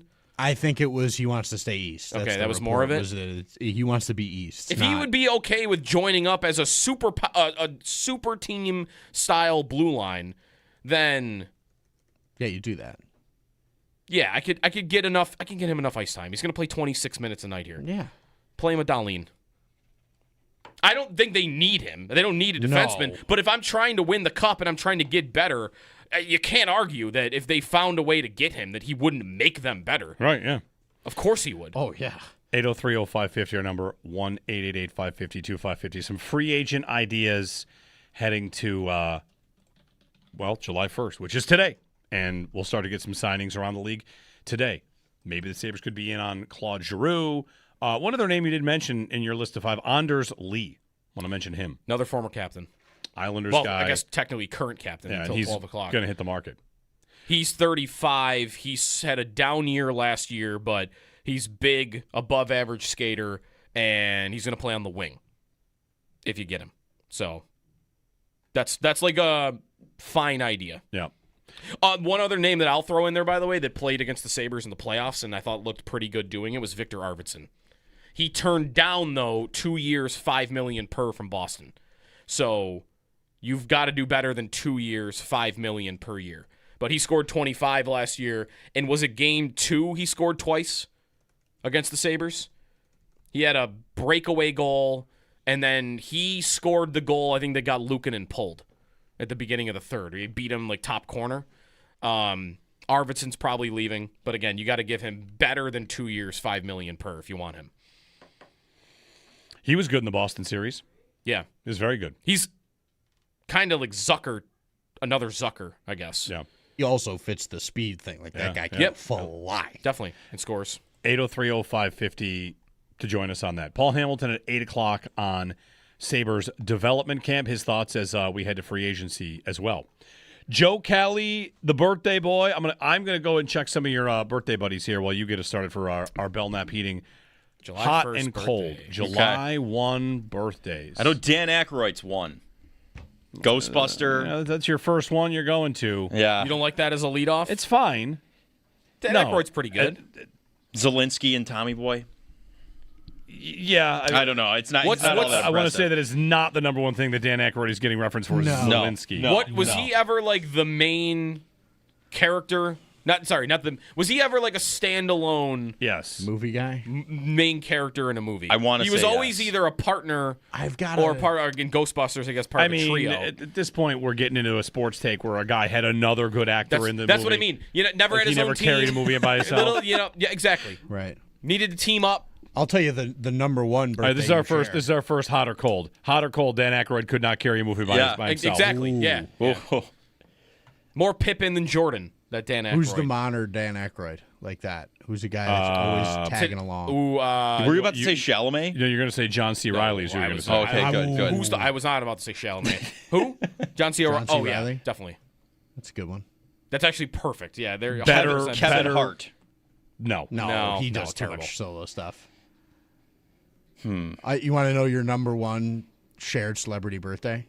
Bulldog. That's true. Very true. Oh. Yeah, very I true. am disappointed in myself for not Wow. having that out of the gate. Happy birthday to the big guy. That's true. Marlon Brando. You share a birthday with Marlon Brando. Jor-El. That's awesome. That's better than Dan Aykroyd. Pretty good. No, much Also, better. again, right now, you are the king of give a movie reference for the guy that's definitely not his top movie reference. yeah. Right. Yeah, what would Marlon Brando would be? The I Godfather. feel like I'm in The Godfather. But Yeah, right. all right, let's get the hot or cold. What do you got for us? So, just pulling up the list here. Brandon tweeted in. Well, I got one tweet, and we'll stay on the movie conversation. He said, Oh, sorry. Marlon Brando died on this day. He wasn't born on this day. "Oh, okay, All right, Reverse. take it Very back. different. yeah, okay, Okay, so not Marlon Brando. not No, Marlon Brando." No. So Brandon tweeted in, "E.T. He thinks E.T. stinks." The movie E.T.? Yeah. Terrible take. And I feel like this time of year, a lot of people put on the summer movies outside, all of that, and E.T. is one of those movies. Wow. I've never seen it, which might be a hot take. Never for me. seen it. You got to see E.T. No, Holds up. What? How do you not see E E.T.? It's incredible. I've seen the movie. scene where they fly on the bike. That's about it. I don't know, sure. but is E.T. hot or cold? Is E.T. not great? It's an amazing movie. It's it's awesome. a legendary movie. Every kid should see E.T. Okay. I can feel Jeremy loading up. No. No? Okay. Yeah, sure. It's great. I like it a lot. I haven't seen it in 30 years. It used to scare me as a little kid. As a- I had to go back yeah, and for watch sure. it. It was- but It's not a very nice I looking mean, thing. we're talking about like it's literally the logo of whatever the one giant film production company has. Like we were watching Right. movies, like you'll see that bike Yeah. flying across the moon. 99 on Rotten Tomatoes. Like it's a all-time movie. Okay. I'll have to watch it. I'll have to watch it for the first time. I think right, am I right? It holds up? I think so. I saw it. Well, maybe- you said you haven't seen it in Yeah, 30 I'm- years. So. I wouldn't think it wouldn't. I'm not here to dispute. 1982. I think it holds up. Yeah. A lot of those movies do, I feel like. All right. Kevin Weeks needs to end the eyeball This bit. guy. Needs to end it. Is this what it feels like to be stood up on a date at this point? Because this has happened. So he tweeted a picture of Connor Hellebuck with eyeball emojis above it. uh-huh. Right. And he does a lot of the eyeball I'll just stuff. say this. In the land of internet speculation, Kevin Weeks' tweets with the eyeball emojis are one class above cryptic wide receiver quotes. Yes. He includes them also in every tweet. Like, if Yeah. you go back in the last 24 hours, 6 out of his last 7 tweets include eyeball emojis. And any of those not include foreheads, which means The one that doesn't is asterisk, asterisk, keep an eye on, and it's the eye emoji. So it's one eye instead one of 2 eye. eyes. And he's talking about the Maple Leafs and Brandon Carlo. Okay, so I'll get really invested when he tweets 3 eyes. That's how I know it's Right. really going to happen. right. Yeah. I think the better bit is him recording videos or pictures where, like, you only see his forehead. Yeah. And he's reporting something. Listen, I love all the insiders, so I say this all with love. Him saying that is no different than every 2 days getting an update that says so-and-so is not exactly shopping this player, but they are listening or would be willing to answer a phone call. The entire NHL trade rumor industry, by the way, coming up later, juicy rumors, is pretending more trades will happen than actually will. But he is not. Like, some of those insiders are like, hey, like, this is not, like, right about to happen. When he tweets just a picture and an eyeball emoji, he's implying that something's right is about to happen. That's right. And Yeah. maybe he's lost his own compass here. Right. That's I think the difference is that when you get those like, well, this isn't exactly like the hedging. At least you know that's hedging. The Weeks thing is like, watch this, and then nothing happens. Radio silence. He did it a couple years ago. He took a picture of Chippewa, posted it with eyeball emojis, and then nothing happened. Yeah. Yeah. So Happy it's- birthday, by the way, Jerome Iginla. Ooh, good. Good birthday, Nick. Yeah. Good, and good guy. also Carl Lewis. Great. Olympian. Yep. Okay. Okay, yeah. I like it. We got some good company, I guess. All right. Scottie Pippen. There's a clip of him going around. He says LeBron doesn't have Jordan's drive because his career is too long. LeBron's career too long, hot or cold? Pippen's one of these guys who just says things like once a year. Doesn't he hate Jordan anyways? Like, why we got to do this part? I think they've made up. Great. I think. No, part of what has made him, I think the best player of all time is that he's still amazing at 41. Right. Does that not count as drive to be playing still? Sure. Yeah. Right? Like, I think I'm with you on I've not been as hardcore on I need him to go to the Warriors, but now I'm like, I would like to see him go to the Warriors. Yes. I mean, it would be That'd be pretty- awesome. it would pretty be cool. the best. Yeah. I know everyone's listening right now, listening to us all say that would be cool, and be like, what? But I don't know. I think it would I be think, a lot, Curry I think on. a lot of people like the idea. Yeah. I think the only place he really can't go is the Knicks. Sure. He can't go to the Knicks. Right. I also think like the I say this as a huge Steph fan. I love Steph. When they played before a decade ago, LeBron used to kind of mock Steph. Yeah. And to Yeah. join forces because Steph has done enough at every single level, won enough, international. Yeah, they've played at the Olympics together. Yeah, like Yeah. I like the arc of them going from rivals and maybe LeBron low-key not respecting him and his game to joining forces. I think that'd be sweet. Yeah. Yeah, that's true. Yeah, you always love to see that. So, I don't know. Career too long. I think that's cold. Cold. Yeah, Ice cold. Not into it. All right. And then I saw this being debated online. This is the last-minute toss in here. Is cereal a soup? Oh, God. Look at this. Is it soup? Well, Here we go. Is this related to my cereal is bread thing? That was crazy. I don't know about that. When did that happen? You were actually off. It was us three, and You made the Was case it that us three? cereal It's is just bread and milk. is- toast and milk, I believe. Toast and milk. Toast and milk. It's yeah. toast, he said. it's Because more- it is. It's more than it's that. way more soup than it's toast. I don't know. I mean, yes, but also it's close. It's not soup. I think I would agree with not soup. Because we can't just say everything that's liquid with solids in it is soup. Why? I don't know. We're expanding the field too much. I'm only here for the cross examination. That is a fair question. Why? Why? We're going. There's too many things then that would be considered soup. Melted ice cream. Is that soup? Hold on. Right, a sundae, a milkshake. I'm is now, with it's- a cookies and cream milkshake is now soup. I'm a free agent here because I don't know which side I'm on, but you saying solid things in liquid, that just can't be soup. And I want to say I agree with that on this premise. Is Lake Erie soup? There you go. It's liquid with solid things in it. Yes. That's not soup. Not soup. May need to add the edible qualifier to You can our eat, you can soup eat, you can eat definition. fish. Also, doesn't soup have to be hot? It's true. No, soup does not have to be hot. No, soup doesn't have to be hot. Name a cold soup. Gazpacho. Oh, Bang. Don't All right, there it don't is. ask me to name another one. I know. It's like, thank God he Might got only that. be one. soup is broadly defined as chunks of food submerged in a liquid base. So I mean, I think cereal could be. I think there's a case for it. I don't know that against, but cereal you would consider chunks, though.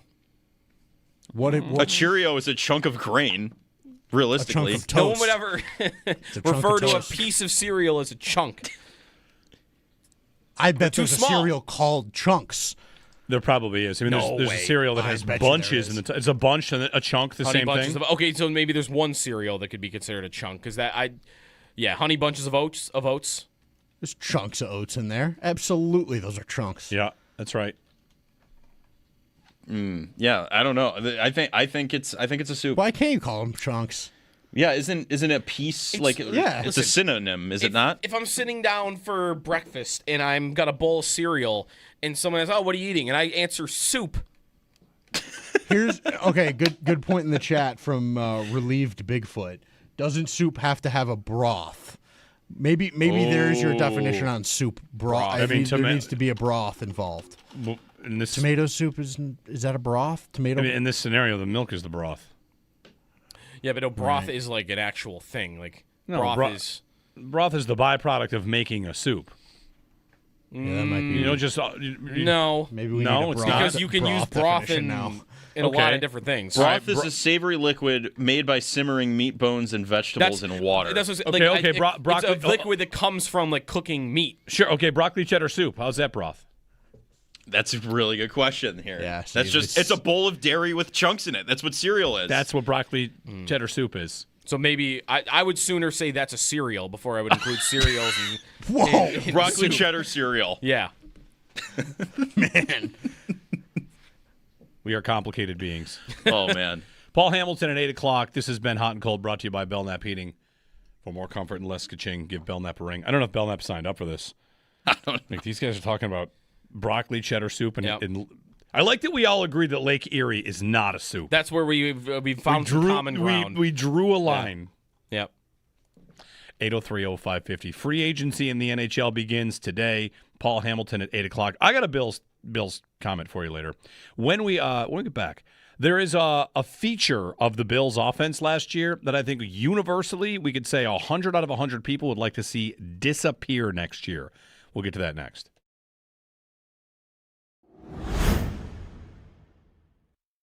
And Owen, let's get to your list, which includes one goalie, that's Sergei Bobrovsky. Yes, Sergei Bobrovsky's on there just because I think the Yarmo connection with him in Columbus. I think Bob had some of his best seasons in Columbus with Yarmo, and I think that the Sabres, they've been out there in the goalie market. They've been obviously calling on Hellebuck. UPL's name has been out there, I think, aside from that. And so that makes me think that they're thinking about something in goal, and there's not really that many options out there. I don't know how they would feel about Freddie Anderson, but I know that there's a connection with Bobrovsky. So I had brought Bobrovsky on the list. He had a terrible season last year. So I would be very shy to give Bobrovsky really any kind of long-term deal, and especially the kind of deal that he's asking for, which is like, he's looking for There was a recent Friedman 6 said years. Friedman said yesterday that his final ask for Florida was 3 years and $21 million. yeah. So $7 million a year. Kiprios says that he's asking 6 years, 42. Right. right. The Marchand deal was the original sort of, he wants this. And to me, that's just really rich for a guy that is at his age. He's 38 years old.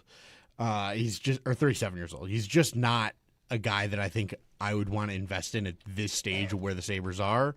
But the reality is, and this is a bit of a theme with this list, there's not that many options that are at a great age to go after here. But I would not chase that answer in goal with Bobrovsky. I would be more interested in chasing some of these veteran forwards that also made the list.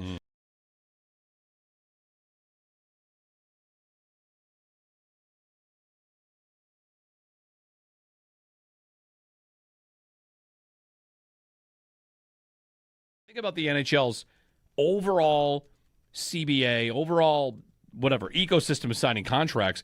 It is incredibly player restrictive. And people are so mad that these players are getting one thing back in addition to the money. But they get one thing. You can't trade me without my permission. Right. Because before that, you have me for 7 years without my permission. And Columbus is dealing with this right now. And if I want to be traded, I'm only going to give you like 3 teams that I want to go to. Then I'm going to force you into a corner. And that's on where I that's go. Detroit with Larkin. Right. Right. And you'd say like, it was Brady Tkachuk. right. Yeah. And you'd say like, well, those guys signed long-term deals. That's right. They did because the NHL has them by the for 7 years minimum. Right. And it's such a long time. It's a system that no matter how bad, like how much you try to put it out of your mind, you get to a point where you're like, I haven't had any control over my career since I was 12. Right. I've been playing and like playing for these coaches and playing for these contracts, and I've never had the ability to just here, I'm going to do this because I want to do it. Right. I'm going to put my hand up and say, I want to go play in Florida, or I want to go play in Toronto, whatever it is. For whatever reason, you finally get the opportunity to go like, I can control something about this thing. Maybe the closest thing these hockey players have is choosing a college. Exactly. Because, like, think about Daxon Rudolph. He's drafted to Prince Albert. Like, okay, but bam, that's where you play now. Sorry. Unless you go to college. Yep. And then you're drafted by the Buffalo Sabres. Like, that's where you go now. Right. From age, whatever it is, like 15, you're going to be drafted and told where to go unless you spend a year or two at college. Right. When I was in my OHL like draft year, did I want to go play for Sault Ste. Marie? I mean, great organization, no, like peace and love, but no, I did not want to go to Sault Ste. Marie. It sucks, but I got drafted there, and that was where I was going to go if I was going to the OHL, and I had to deal with that. Yeah. And then I had to get drafted in the North American League, and like, did I think I was going to go? I thought I was going to go to Danbury, Connecticut on my draft day in the North American League, and I was excited because I'm close to home. I love New England. This is going to be great. And they picked a different guy, and I got drafted to Albuquerque, New Mexico. And I had to move across the country. And I was like, well, this sucks, but whatever. I'm going to make the best of this because this is how you eat the stuff where you got to eat the stuff. Yeah, and that's like that's why to me, I do think that the idea. I saw Carlo Koliakovo, our buddy, tweeting about this yesterday. Like players have it so good right now, talking about all these guys that get no trade clauses, and he's not wrong. But it is after 10 years you finally get some ownership.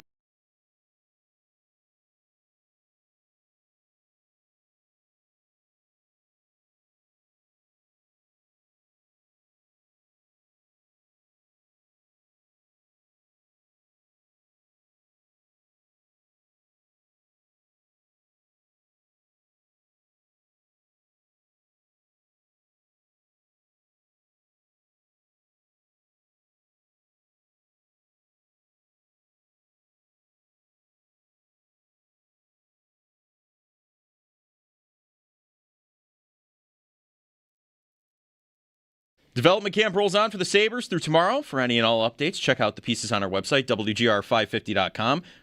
Jeremy and Joe will chat with Paul Hamilton coming up in just a little bit. It's free agency day in the NHL. We'll keep you posted on any moves here all morning long. We got eyeballs from Kevin Weeks last night involving Connor Hellebuck. It's been radio silence since, and it's free agency day in the NHL. Also overnight, Zach Werenski vetoed a trade to the Stars.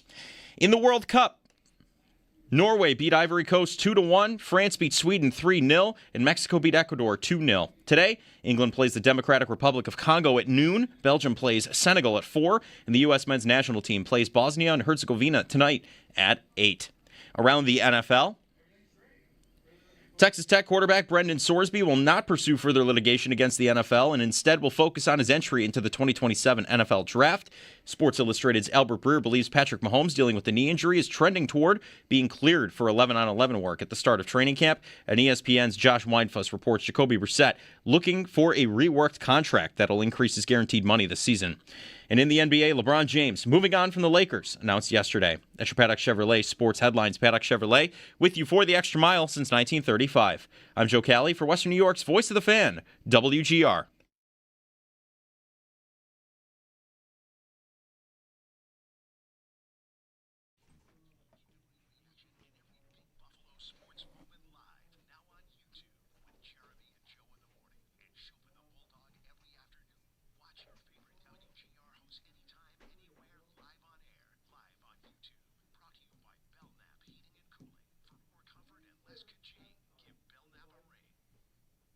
Khalil Shakir, here's another stat that might blow your mind, had just 8 catches that were thrown at least 7 air yards. That is absolutely incredible. A wide receiver one who isn't even catching the ball more than 6 yards down the field at all. That is mind-boggling to me. And then you look at the guys that were being targeted down the field. I mean, Keon Coleman was only 2 players of the Bills beyond Shakir that even had double-digit targets on passes thrown 15 yards down the field. Coleman caught only 7 of 18 targets out of 63 receivers with at least 15 targets thrown 15 yards down the field. He ranked 62. Warren Sharp with the afternoon guys earlier this week. That stat on Shakir, that's what I was teasing. Would not 100 of 100 Bills fans asked say, yeah, let's not have it where Khalil Shakir receives 8 passes of 7 air yards or more. 8? Wow.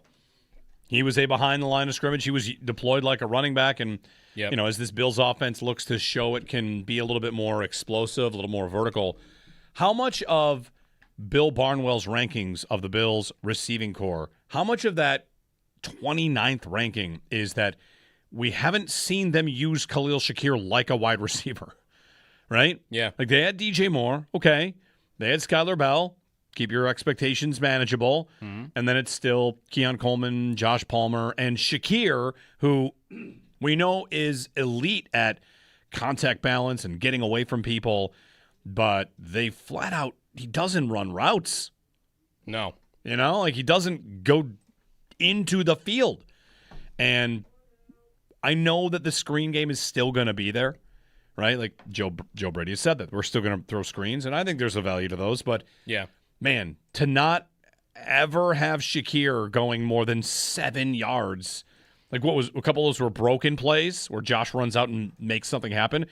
I'm eager to see the Bills receiving group this year show that they are not just this, you know, complete dink and dunk game. Maybe Kincaid being out there being healthy, maybe DJ Moore being out on the outside will get Shakir, you know, 9 yards down the field. Yeah. I mean, though, if he were to unlock something down the field at all, down the field, you know, relative here, down the field is what, more than 7 yards in this case, 8 yards in this case? It would really be the first time he's done it in his career, wouldn't it? He's really never done it in volume. Be a guy that you think can go run up the seams and beat nickel corners down the field. He's certainly not been someone you can line up out wide and just get open. So I don't want to assume he can't do it because I think it's probably a lot harder for him to do that stuff when they're so limited on the outside, right? Like the way coverages can work and you isolate Coleman one-on-one on the outside. What does that make it harder for everybody else to do? Like you put one guy on Coleman and the rest of the defense focuses elsewhere. Like he really didn't really play with Diggs a lot. It was half a year and they started running the ball a lot.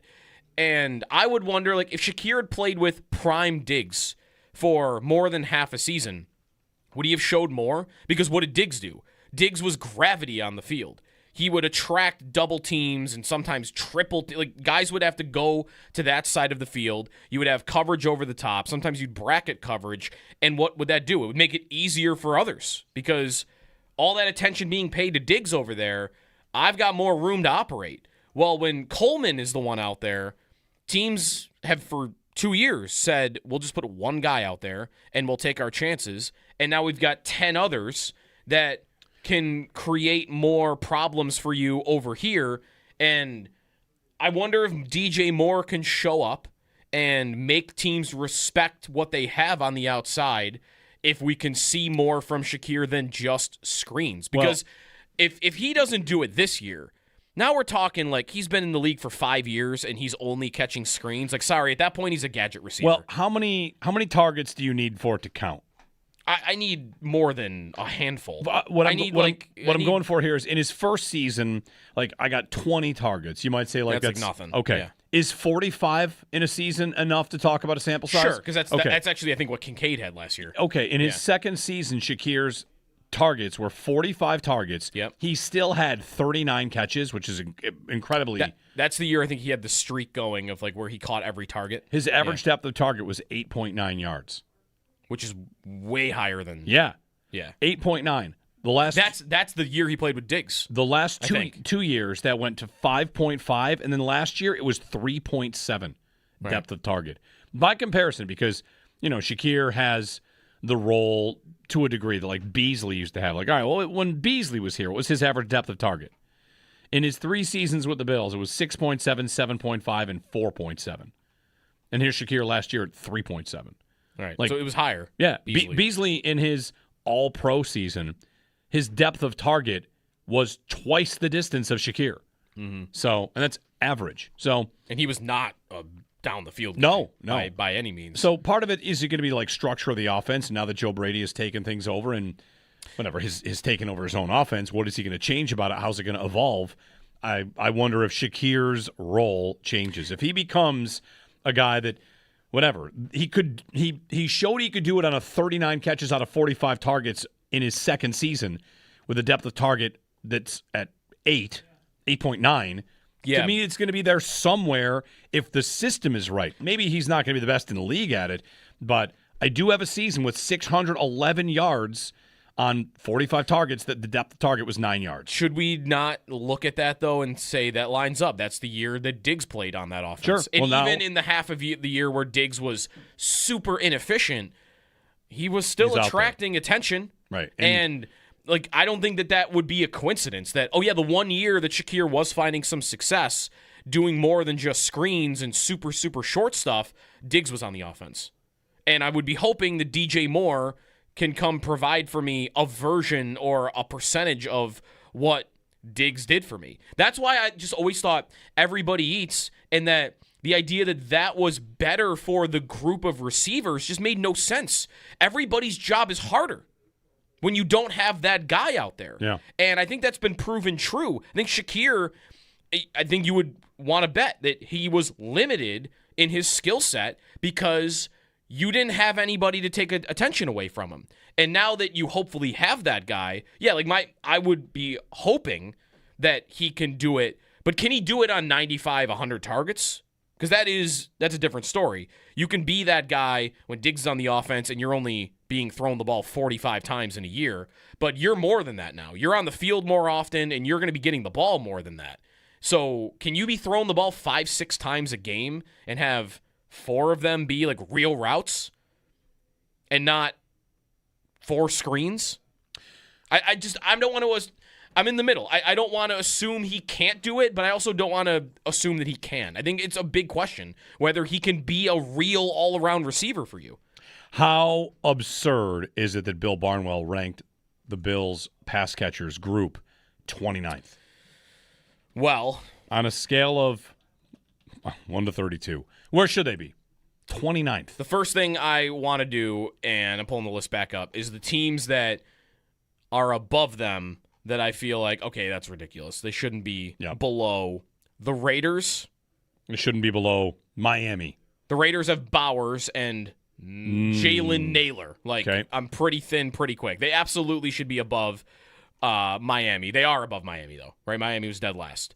So I'm not doing anything different there. Should they be above Carolina? Tet McMillan? That's the team right above them. That's 28th. I wouldn't change that. I think Tet McMillan and Jalen Coker is at a better 1-2 than the Bills have. Yes. Arguably, but who's the tight end? There's no good tight end. Nobody. A lot of the Bills' ranking... I just like McMillan a lot. Right. A lot of the Bills' ranking probably comes into he doesn't play with Kincaid. And Barnwell writes, Dalton Kincaid made it to his first Pro Bowl, was more efficient, but projections he could be the high-volume man coverage beater the Bills have craved are yet to be proven, with injuries giving him the problems. So, if you had a 17-game healthy Kincaid, I think he could lift the Bills on a ranking like this to 20, to 17. Yes. But I also understand why someone would rank him that low. Sure. Given the reason you want me to put them higher for a guy that didn't even have 50 targets last year? Right. And there's a point in here that mirrors the Sabres and the competition of an offseason. Barnwell's rankings for the Bills went from, in 2024, they're 24th. In 2025, he had them at 28th, and he has them lower this year, even though they had DJ Moore and Skylar Bell. Why are they lower? Because other teams had too. Right. You know, Tennessee is above them, and they added Wan'Dale Robinson and Carnell Tate. Yeah. Yes, those pass catchers are better. It is a really low ranking if you're including running backs, because again, he's ranking wide receiver, tight ends, and running backs, and James Cook is one of the 5 best backs in the league. Yep. So to have them 29th, it's probably a little low for me. I'm not here to tell you that they should be any higher than like 22nd. You know, like Denver. Does Denver have a better group? Waddle, they had Jalen Sutton. You know, I think it's probably pretty strongly leaning on how good is your best guy. Which I think is where I would want to. Should the Bills be below the Steelers? Look too. The Steelers have Michael Pittman, DK Metcalf, Calvin Austin. That might be a team where I wouldn't want to put them up. Right. I think they might be better than Pittsburgh. Right. Pittsburgh's running back is Warren still. Jalen Warren and Rico Dowdle. Yeah, give me the Bills. Yeah. So, yeah, there'd be a couple teams above them, but it wouldn't be much higher. So, how offensive is it that they're 29th? Not that offensive. If we really dug into it, I might want to put them 25th or 26th, but it's not going to be a crazy difference from where Barnwell had them. Paul Hamilton coming up at 8 o'clock. He's going to get to us on free agency, which opens today in the NHL, and also wrap up prospect camp, development camp from the Sabres. Hear his thoughts on the Sabres draft picks that showed up and donned the jersey and gave it a skate. Jeremy and Joe here on WGR.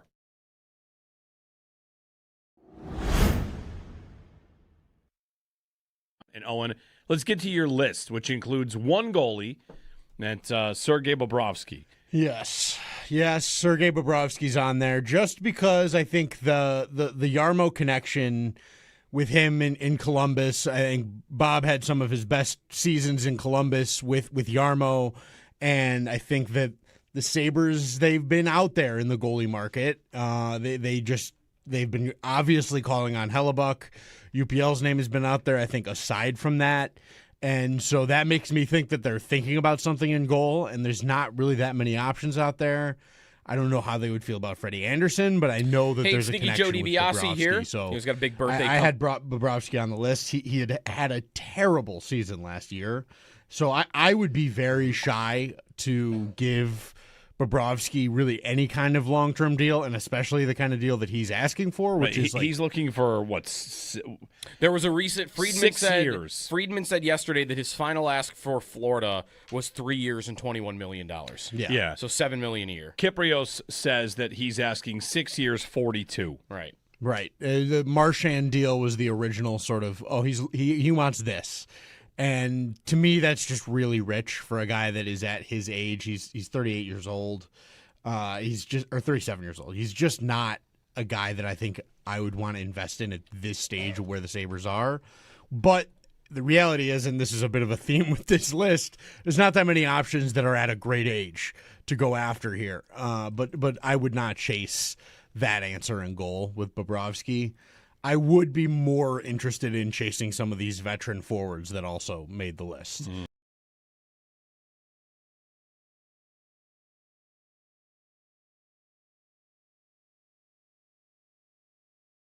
about the NHL's overall CBA, overall whatever ecosystem of signing contracts. It is incredibly player restrictive. And people are so mad that these players are getting one thing back in addition to the money. But they get one thing. You can't trade me without my permission. Right. Because before that, you have me for 7 years without my permission. And Columbus is dealing with this right now. And if I want to be traded, I'm only going to give you 3 teams that I want to go to. Then I'm going to force you into a corner. And that's Detroit with Larkin. Right. Right. And you'd say it was Brady Tkachuk. Right. Yeah. And you'd say well, those guys signed long-term deals. That's right, they did, because the NHL has them by the for 7 years minimum. Right. It's such a long time. It's a system that no matter how bad, how much you try to put it out of your mind, you get to a point where you're like, I haven't had any control over my career since I was 12. Right. I've been playing and playing for these coaches and playing for these contracts, and I've never had the ability to just here, I'm going to do this because I want to do it. Right. I'm going to put my hand up and say, I want to go play in Florida, or I want to go play in Toronto, whatever it is. For whatever reason, you finally get the opportunity to go like, I can control something about this thing. Maybe the closest thing these hockey players have is choosing a college. Exactly. Because, think about Daxon Rudolph. He's drafted to Prince Albert. Okay, but bam, that's where you play now. Sorry. Unless you go to college. Yep. And then you're drafted by the Buffalo Sabres. That's where you go now. Right. From age, whatever it is, 15, you're going to be drafted and told where to go unless you spend a year or two at college. Right. When I was in my OHL draft year, did I want to go play for Sault Ste. Marie? I mean, great organization, peace and love, but no, I did not want to go to Sault Ste. Marie. It sucks. But I got drafted there, and that was where I was going to go if I was going to the OHL, and I had to deal with that. Yeah. And then I had to get drafted in the North American League, and did I think I was going to go? I thought I was going to go to Danbury, Connecticut on my draft day in the North American League. And I was excited because I'm close to home. I love New England. This is going to be great. And they picked a different guy, and I got drafted to Albuquerque, New Mexico. And I had to move across the country. And I was like, well, this sucks. But whatever, I'm going to make the best of this because this is how you eat the stuff where you got to eat the stuff. Yeah, and that's why, to me, I do think that the idea – I saw Carlo Koliakovo, our buddy, tweeting about this yesterday. Players have it so good right now, talking about all these guys that get no trade clauses. Yeah. And he's not wrong, but it is after 10 years you finally get some ownership.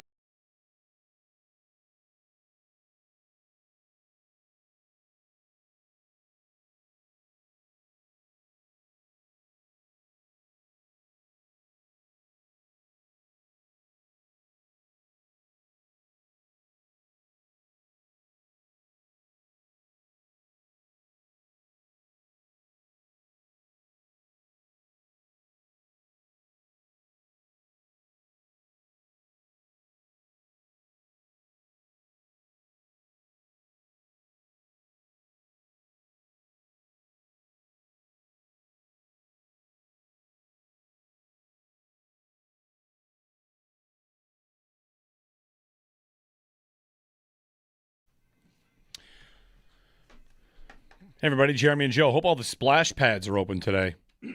Kids tried to go to one the other day, and the splashing was not working. Was not on. The water wasn't going? Yeah. At the brand new one. That's unfortunate. That is unfortunate. Especially this week. Yeah. Need it. Have you heard one single player make the NFL top 100 yet? They're down to number 87. They do it two players at a time. Completely forgot it was happening. Yeah, you don't know what happens when they do two at a time. I'm assuming no Bills have made the list. Not yet. I haven't seen anything. When a Bill makes the list, I'm sure you'll hear about it. But a player we mentioned last segment, Tet McMillan, makes the list, 87. He's great. First time ever on the list for him. Jack Campbell also make it for the first time. Two running backs, Kyron Williams and Travis Etienne, are both on the list already. Okay. Yeah. When there's a Bill, I'm sure you'll hear about it. Travis Etienne is still something I got to get used to. Yeah.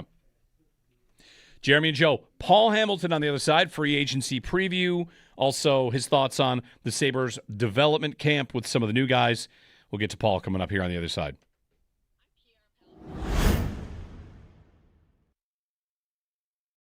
Anyway, USA tonight.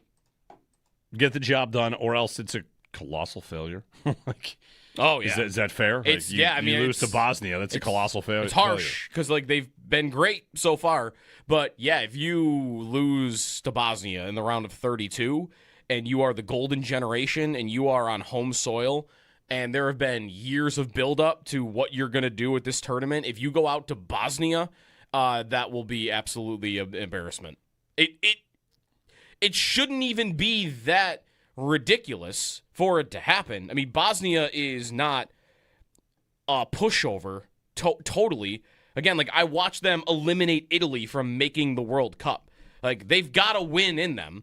But, yeah, the U.S. is a better team. They should win. They're at home. I mean, come on. This is supposed to be the time where we have a little bit of fun with the national team. And if they were to end tonight, yeah, a lot of pressure. Tonight feels like... Didn't when we had Nick Mendola on the other day, he made the same comparison. This is like a wild card game for the Bills against Mason Rudolph.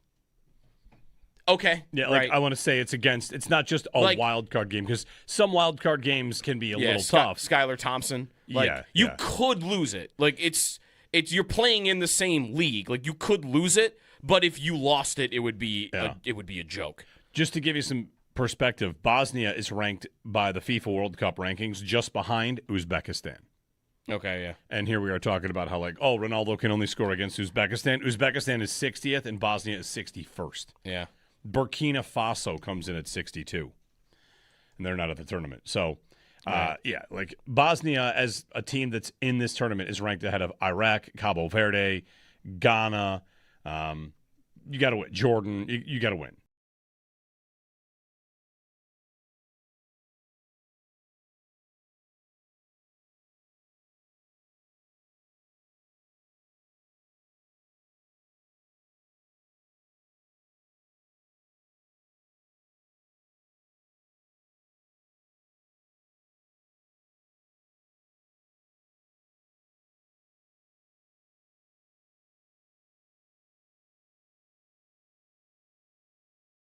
And Owen, let's get to your list, which includes one goalie, that's Sergei Bobrovsky. Yes, Sergei Bobrovsky's on there just because I think the Yarmo connection with him in Columbus. I think Bob had some of his best seasons in Columbus with Yarmo, and I think that the Sabres, they've been out there in the goalie market. They've been obviously calling on Hellebuck.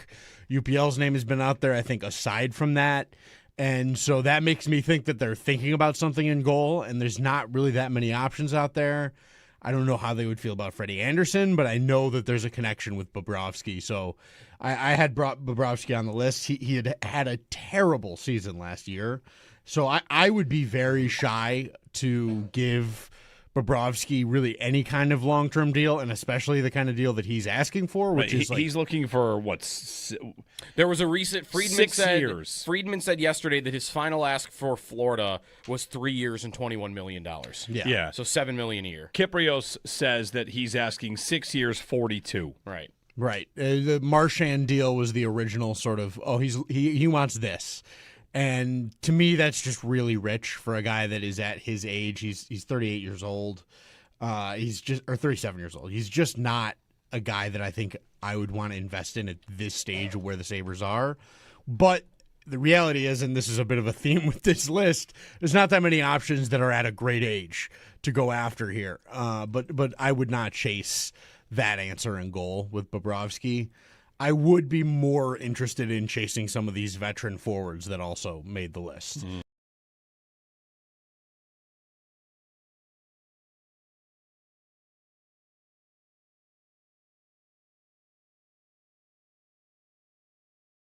Development camp rolls on for the Sabres. For any and all updates, check out the piece on our website, WGR550.com. Paul Hamilton joins Jeremy and Joe coming up next. It's free agency day in the NHL. We got the eyeballs from Kevin Weeks last night involving Connor Hellebuck. It's been radio silence since. Keep you posted on any of the moves here all morning long. Also overnight, Zach Werenski vetoed a trade to the Stars. In the World Cup, Norway beat Ivory Coast 2-1. France beat Sweden 3-0. And Mexico beat Ecuador 2-0. Today, England plays the Democratic Republic of Congo at noon. Belgium plays Senegal at 4. And the U.S. men's national team plays Bosnia and Herzegovina tonight at 8. Around the NFL, Texas Tech quarterback Brendan Sorsby will not pursue further litigation against the NFL and instead will focus on his entry into the 2027 NFL Draft. Sports Illustrated's Albert Breer believes Patrick Mahomes, dealing with the knee injury, is trending towards being cleared for 11-on-11 work at the start of training camp. And ESPN's Josh Weinfuss reports Jacoby Brissett looking for a reworked deal that will increase his guaranteed money this season. And in the NBA, LeBron James moving on from the Lakers, announced yesterday. That's your Paddock Chevrolet Sports Update. Paddock Chevrolet with you for the extra mile since 1935. I'm Joe Cali for Western New York's Voice of the Fan, WGR.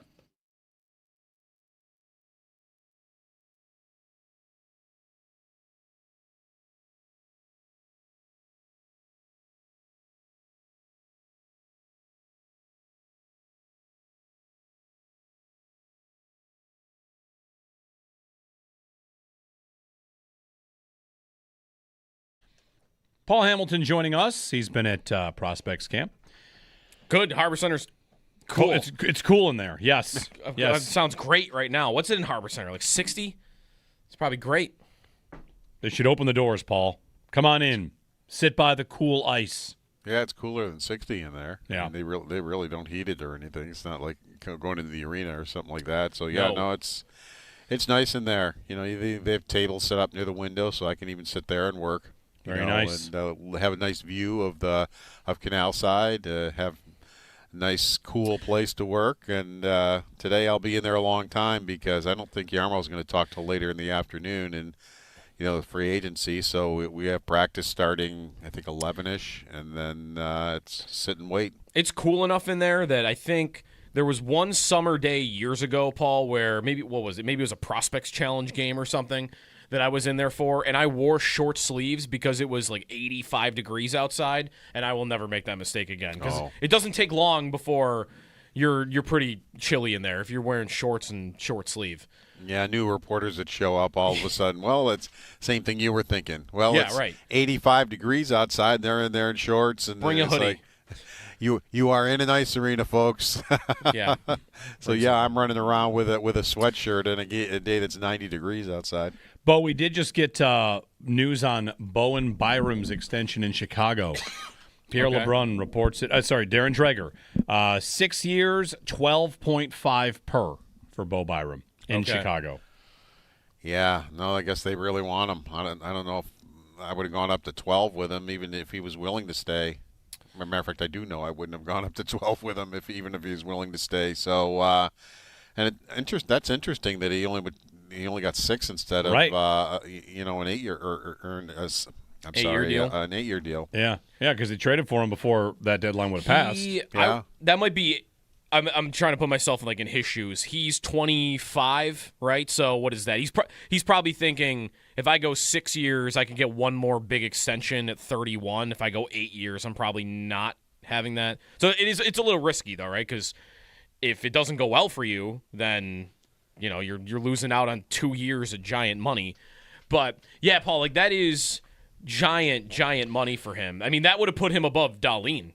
Yeah, by a good margin. Yeah. If I were him, I wouldn't be looking for a big. You're getting way overpaid right now, in my opinion. So you take 8 years because I don't think you're going to live up to it. I don't think he's good enough to live up to that contract. That is where Chicago, I think, would be criticized for both the trade and now the signing is. They are valuing him as though he's already done the thing that they're planning on him being. Right. I think it's possible he could show up there and, okay, I'm a number one defenseman now that plays 25 minutes, and I'm on the number one power play. I think he could be up to that, but you traded for him and paid him as though he's already been doing it for years, and we've really never seen him do it. Well, he will be their number one defenseman. There's no question about that. But the question is, how good is he at it? Will it live up to it? Will the play that we see on the ice live up to being what a number one defenseman should be, especially on a team like that? I mean, that's not a good hockey team. Right. So it's going to be hard for him to put up good analytic numbers on a bad hockey team. So if I were him, I wouldn't have taken the chance. Give me 8 years at that money because go ahead and overpay me. But, of course, he's very confident in his ability, so he thinks he's going to prove that he's a number one defenseman, so he might have in mind exactly what you said. Yep. Paul Hamilton joining us. One thing about this version of free agency, I know sometimes it's referred to as silly season, but this one, Paul, should be even sillier, and there's a reason for it. Guys don't get to free agency. It's not often that a good player gets to the open market and can pit all the teams against one another. And we went over some of the free agent ideas for the Sabres today, and it's all guys that are 35 plus, 34 plus. So you have a lot of factors working here, but one is that guys don't get to free agency, so you have not that many open bidding processes. And now with a salary cap that's going up significantly, it shouldn't surprise anybody that Bowen Byram got 12.5. To me, that's what quarterback got paid more than Josh Allen this year? Derek Carr got this big contract, right? It's just on some level, it becomes the passage of time. You're going to see contracts today where the number is higher because the cap is higher. And if we do the thing where we look at it against percentage of cap, that can kind of put it in context. But whatever, that's my own little rant about free agency. Yeah, I don't put things in percentage of cap. Anders Lee is a nice player, but I'm not going to pay $6.7 million for him. I mean, Patrick Kane, he only had 2 power play goals last year, but I think he had like 15 power play assists. So would you probably be a better power play if he was on it? Probably, but now he would only be around $3 million. That's what he made last year, so it'd be in that area. As you can tell, for whatever reason, it still doesn't thrill me. I mean, as far as the answer for what you're looking for, Zuccarello, I mean, he's still producing at age 38, but he's 38. What are you willing to pay for that? You're going to have to pay a lot for it at age 38, and you weren't willing to pay somebody that was 30 to get him to age 38. So yeah, those are kind of the ideas for what I'm saying is they probably should do none of it, and still be trying to get that trade done. I guess maybe you're better off overpaying in the trade than you are overpaying some of these players that we're talking about. Is the trade Hellebuck to you? That's the last trade on my list. The trade for me is Larkin or Robertson. Yeah. They need a forward more than they need a goalie. Their goaltending was fine last year. I mean, it wasn't the best in the league, but I'm with them. And when they say, well, they obviously said it, but I don't know if they mean it, because he said twice now that they'll probably roll back their goaltending. They still might, but he is trying to get a goaltender who slumped last year. Honestly, Luukkonen had a better year than Hellebuck did last year, but it was Hellebuck's year just a fluke. Will he be okay this year? It's only 1 year that it's happened to him, so it could have been a fluke. But we don't know that. We're not going to know that till he gets on the ice and plays. Are all his playoffs flukes? Has he had problems in the playoffs because Winnipeg plays him more than almost any other goaltender? And by the time he gets to the playoffs, he's dead. So if you get him, do you play him less so he's not dead when he gets to the playoffs and then he can play well in the playoffs? Don't know. We got to see it happen. Yeah. We don't know. Kane, by the way, is going to market today. That just in from Pierre LeBrun. I think that was the expectation, though, that he would leave Detroit. The other guy that is, a lot of these guys that are at this point big-name players, end of their careers, sound like they are making it. Paul, the one that I'm maybe the most interested in that we talked about earlier was Claude Giroux, and he signed even less than Kane last year. I think it was 1 year, $2 million for him in Ottawa, and he's led the NHL in face-off percentage in back-to-back seasons, 50 points. Maybe that would be okay because I'm not giving him, I think, I'm not giving him a 3-year deal, 4-year deal because of his age. But I almost feel like the 38-year-old that's still good on a 1-year deal is a better idea than the 35-year-old that I might have to sign to a 3-year deal, a 4-year deal. Are you sure you're not giving him 38 if you want him? Or 3 years, rather? He's 38. To get him to come here? That might be what it takes to get him. It's a 3-year deal. Now, here's a guy that is not producing anywhere near the way he used to at age 38, but he's producing. He did have 49 points in 82 games. But, again, that's a big but. But he does help you in the faceoff department, which you desperately need. But, again, you're going to overpay. You might have to pay for 3 years at age 38. And does it really solve your problems? Yeah, it solves your problems of faceoffs. I don't think it solves your problem replacing Alex Tuch. What are the odds you think they will replace Alex Tuch, Paul, just internally? That, like, Robertson, Larkin, these are massive ideas. I'd love to see them pull that off. But they've been on record consistently here, and I think they've had to, because if they don't get a deal like that done, this is kind of where you'll end up. How much do you think it is true that they're confident that if they did not much here, that the kids, Helenyus, Kulik, Osland, and others, like they can fill in for Tuch without doing anything substantial? Yeah, they might have to. I don't think that's the way he wants to go because he's been really hard in the trade market trying to get better. But the thing is, it just seems like the one he's after is the goaltender, and that doesn't make your forwards better. And that if that's really where he's going, it's the goaltender, then he does feel that the forwards he has he can get by with. Yarmo doesn't seem like the guy that's going to say, you know what, okay, I'll overpay. You can have our number 1 pick next year. You can have Mertka. You can have Helenus. He just doesn't seem like that guy who's going to cave in and say, all right, we want this guy so badly, we will severely overpay you to get him. Maybe I'm wrong, but I don't see him doing that. I mean, he could have Hellebuck on his roster right now, but once Mertka got thrown into a deal that included the 4th overall pick, he said no. That's not happening. Paul Hamilton. Paul, we also want to talk about prospect camp, development camp, I should say, which is 2 days in and 2 more days to go, including a scrimmage. So what have you seen? What are your takeaways so far from seeing some of the Sabres young guys? Well, we hear about Morozov when they drafted him, and wow. I mean, I just to show people how filled out he is in the shoulders and what he looks like at age 17. I put out a little video of him yesterday, and he's just not built like a typical teenager. At 17, he's built like a man, and I compare him to Mertka. Mertka still looks to me like a skinny little teenager. He's tall, but because I also in the first, it was nice that Mertka was standing there with Kleber and Sturbeck. They were all together, and I snapped a picture of the 3 of them together. And you look at Kleber, I mean, they're both the same height, but he's much, much bigger than Mertka.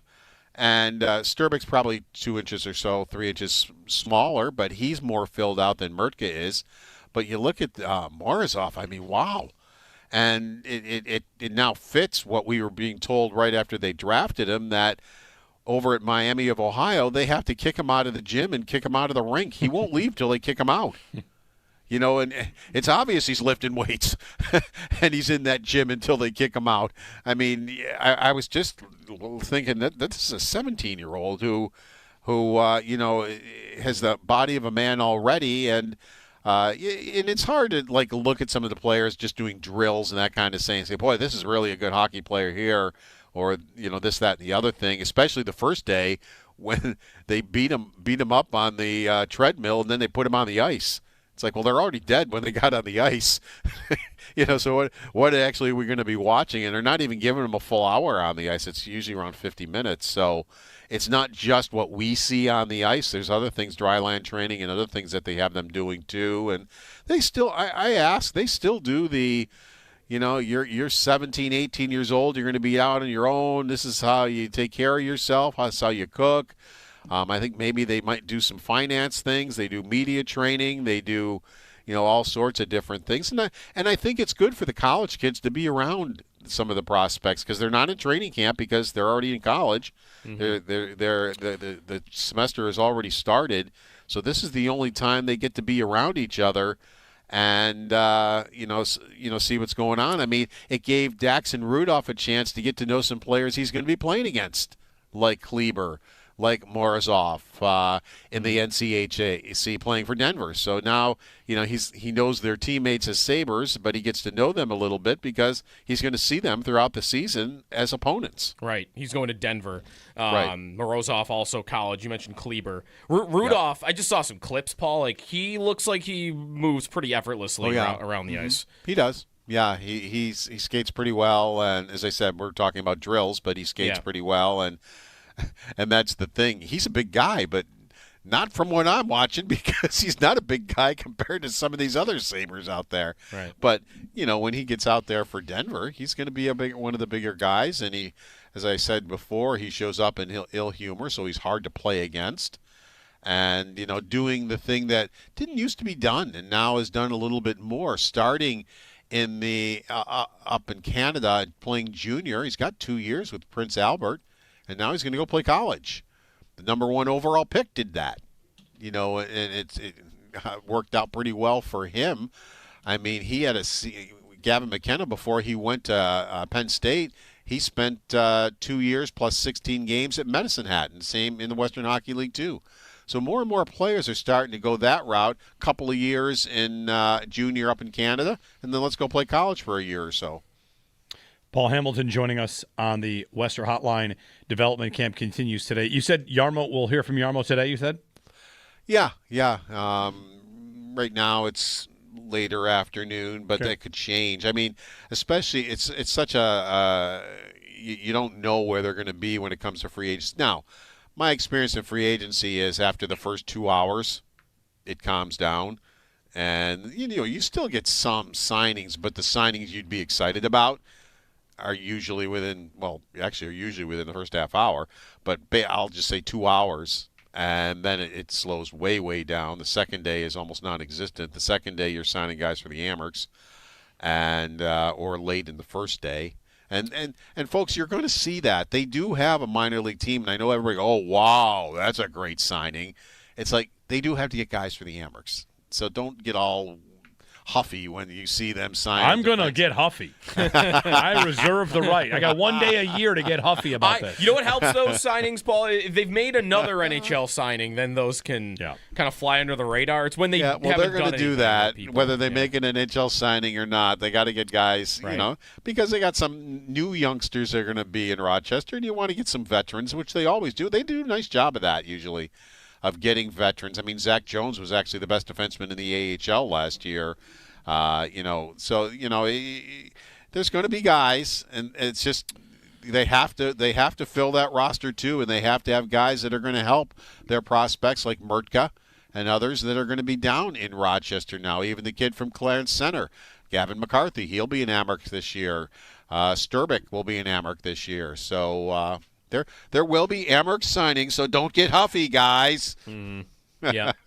They hired a GM yesterday, too, right? The Amerks? That was part of the Yes. we were distracted by the Lucic part of it, Paul, but they also hired a GM. I wasn't. I couldn't care less about Lucic, but Stacy Roost, he's the new GM. Of course, we talked to Tim Kennedy, who's now the director of player development after Adam Mayer was fired last year, and so he's been around. He's been like in player development for about 5 years with the Sabres. He's just at the head of it now. Yarmo had said like a month ago that it's like, well, it was on Locker Cleanout Day when he talked. It was like, well, yeah, we've got some things we got for you, but we're just going to announce them all at once. And I'm thinking, okay, we'll hear from him in a week or so. It took a month to announce it all, but. Yeah, they got a new scout in Lucic. They got a new director of development. They've got now a GM for the Amerks, who he kind of he was in the Tampa Bay organization, so he hasn't had this particular job, but he's been around it and for the minor leagues for the Tampa Bay Lightning, so he knows what he's doing. Thank you, Paul. We'll be listening. Take care. All right, Paul Hamilton. His appearance brought to you by Relax Honda. Relax, we got this. Just realizing, so Byram signing for $12.5 million per year, that makes him the highest paid defenseman in the National Hockey League. Yeah, he also signed at a lower percentage of cap than Rasmus Dahlin did. And also, it's going to be cleared immediately because last night Friedman said that Quinn Hughes is going to sign 3 years, $18 million per year. So Quinn Hughes is going to come in $5.5 million over what Byram just got. Listen, silly season in the NHL. Yes, do guys get overpaid? Sure. You want to make the case that in free agency guys get overpaid. What it is the market correction. Everybody is underpaid market value. All the players that sign extensions with their team sign for less than they would get on the open market. The open market is the true indicator of what a guy would get. So by signing your guys, by locking them up, you get them to lower deals. Bo and Byram getting more than Dahlin is not unusual. It's definitely still an overpay for him. But by percentage of cap, he'll come in just under Dahlin. So it's one of those moments where I'm going to just, you all decide what you want to do with it. I'm begging you to understand the passage of time. Right. Who got what in the NFL? That guy got that much? Yes, that's what happens when a year goes by and the cap goes up $20 million, $30 million. I looked at Nathan McKinnon. Nathan McKinnon signed with the Colorado Avalanche in 2023. The cap was $83 million. It is $21 million higher. The same deal signed today versus in 2023 would be like $5 million more. So and that's, I think, how GMs also do it. It should be how GMs do it. Yeah. But I'm a little sensitive to, I want this team to get better. And if that means you overpay a player, you do it. And if you overpay for a trade, you do it. We're not playing contracts. We're not playing perfect trades. We're playing beat the other teams in the sport. And you don't want to make bad deals. I get that. I'm not out here to make a bad deal. But this any notion that you're like, wow, that's just too, I can't pay 3.5 for Claude Giroux. Well, Montreal might. The Sabres might be interested in Claude Giroux, and it might be between them and Montreal. Mm-hmm. So that's a team that you are trying to catch, right? Yeah. Because they beat you in the playoffs, even though we maybe think they shouldn't have. So also, you want to give Giroux 3 years. Isn't there a good chance that you won't even see him the final year because he'll retire? Sure. And then you'll just get the credit back? Maybe.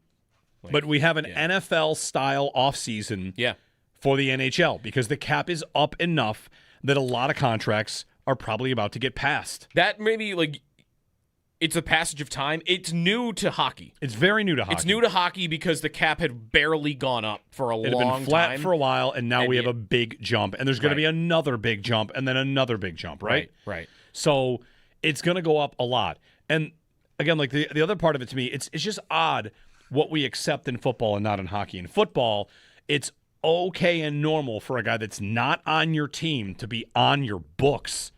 And here in hockey, it's like, I feel like when that guy's 36, that contract will be less than worth it.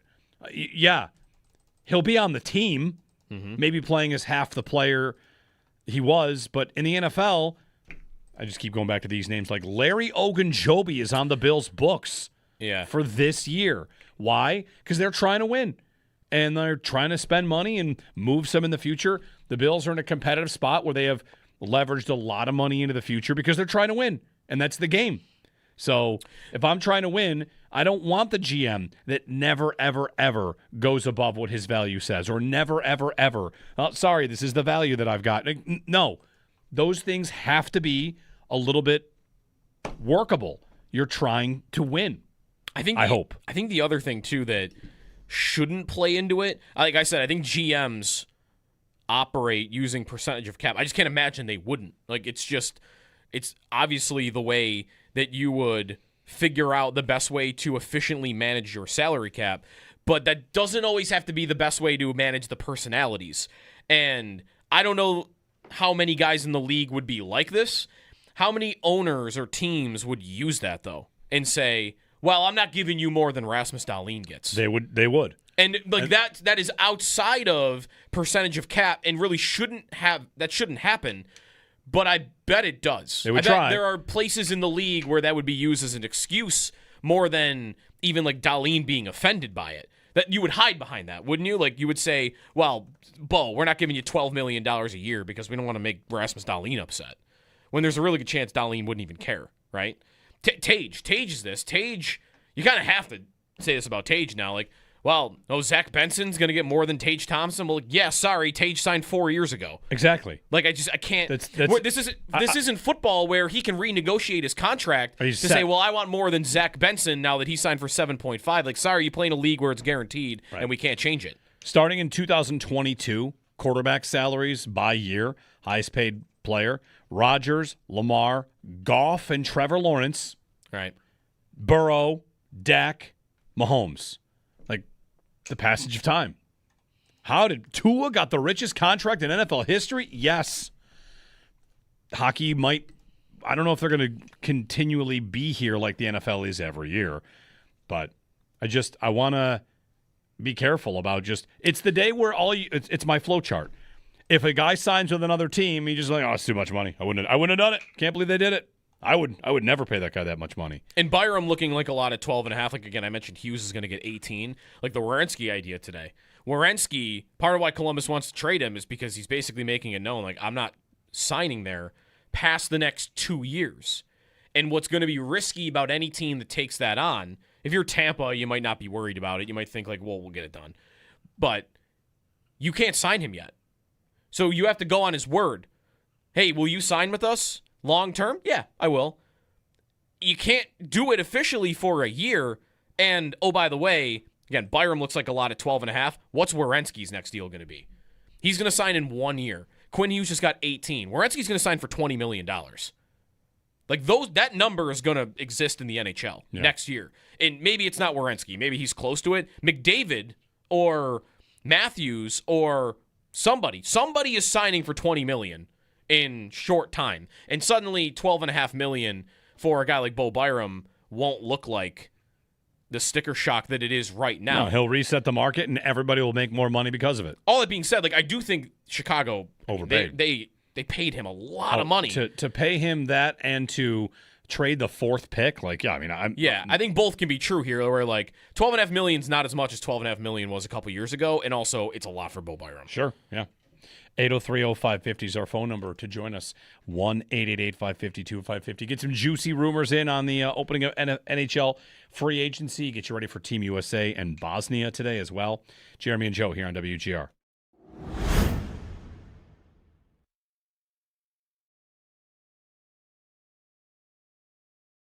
For more comfort. Now's the perfect time to make yourself comfortable with a new electric heating and cooling system from Belknap. In Western New York, summer and winter bring extreme temperature conditions. Make yourself comfortable with Mitsubishi electric heat pumps, designed to keep your home cool in the summer and warm in the winter, no matter how hot or cold it gets outside. Call Belknap today to learn more. I'm Gary Garfel, president of Belknap. We work on your schedule. We don't charge more for weekends and evenings. That's why we say, give Belknap a ring.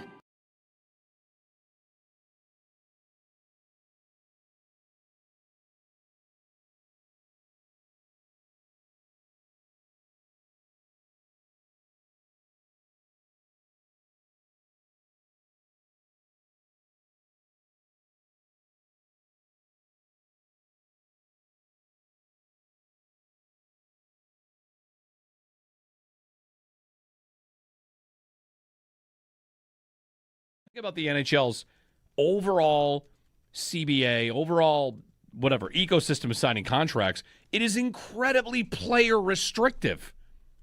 And people are so mad that these players are getting one thing back in addition to the money.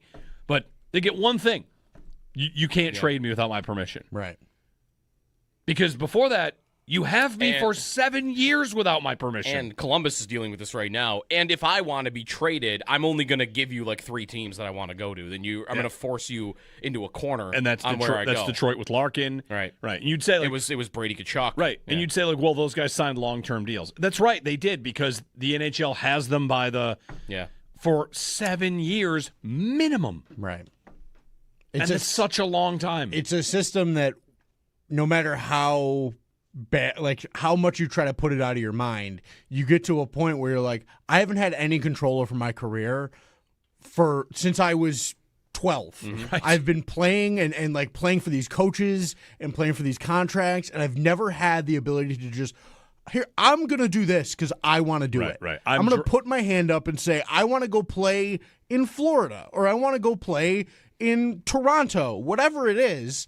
For whatever reason, you finally get the opportunity to go like, I can control something about this thing. Maybe the closest thing these hockey players have is choosing a college. Exactly. Because, like, think about Daxon Rudolph. He's drafted to Prince Albert. Like, okay, but bam, that's where you play now. Sorry. Unless you go to college. Yep. And then you're drafted by the Buffalo Sabres. Like, that's where you go now.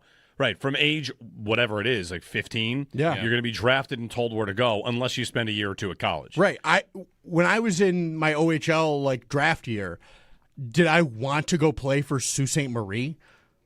I mean, great organization, no, like peace and love, but no, I did not want to go to Sault Ste. Marie. It sucks, but I got drafted there, and that was where I was going to go if I was going to the OHL, and I had to deal with that. Yeah. And then I had to get drafted in the North American League, and like, did I think I was going to go? I thought I was going to go to Danbury, Connecticut on my draft day in the North American League. And I was excited because I'm close to home. I love New England. This is going to be great. And then they picked a different guy, and I got drafted to Albuquerque, New Mexico. And I had to move across the country. And I was like, well, this sucks. But whatever, I'm going to make the best of this because this is how you eat the stuff where you got to eat the stuff. Yeah, and that's like that's why to me, I do think that the idea. I saw Carlo Koliakovo, our buddy, tweeting about this yesterday. Like players have it so good right now, talking about all these guys that get no trade clauses, and he's not wrong. But it is after 10 years you finally get some ownership.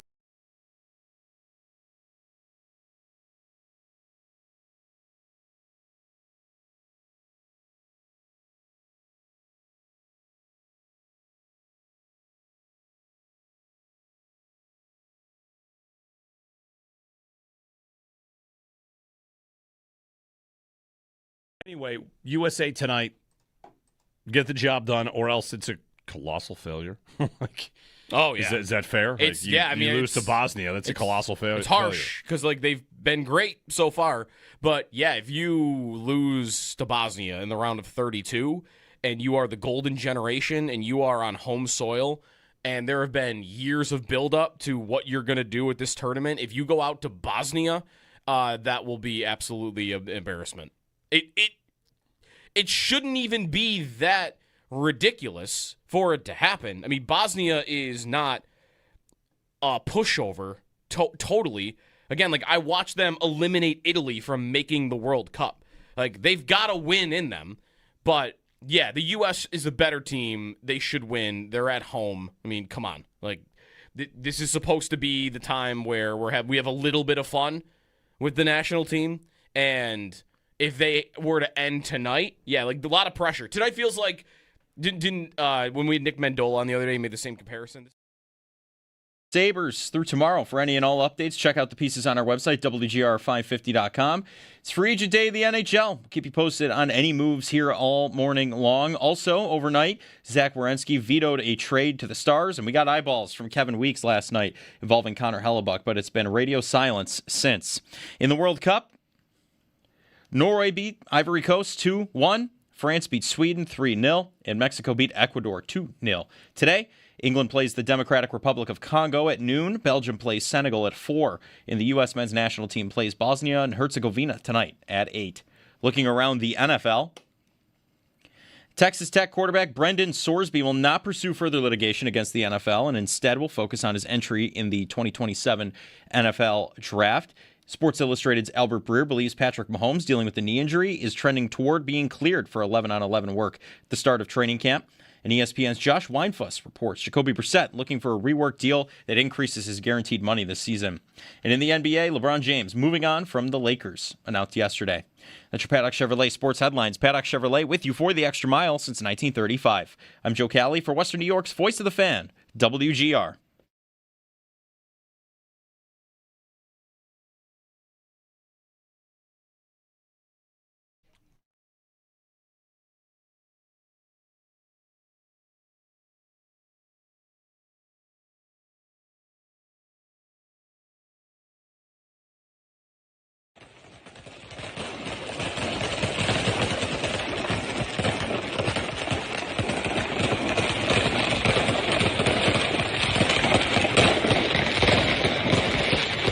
Got a let's get stupid-ish, but I don't think it's that stupid.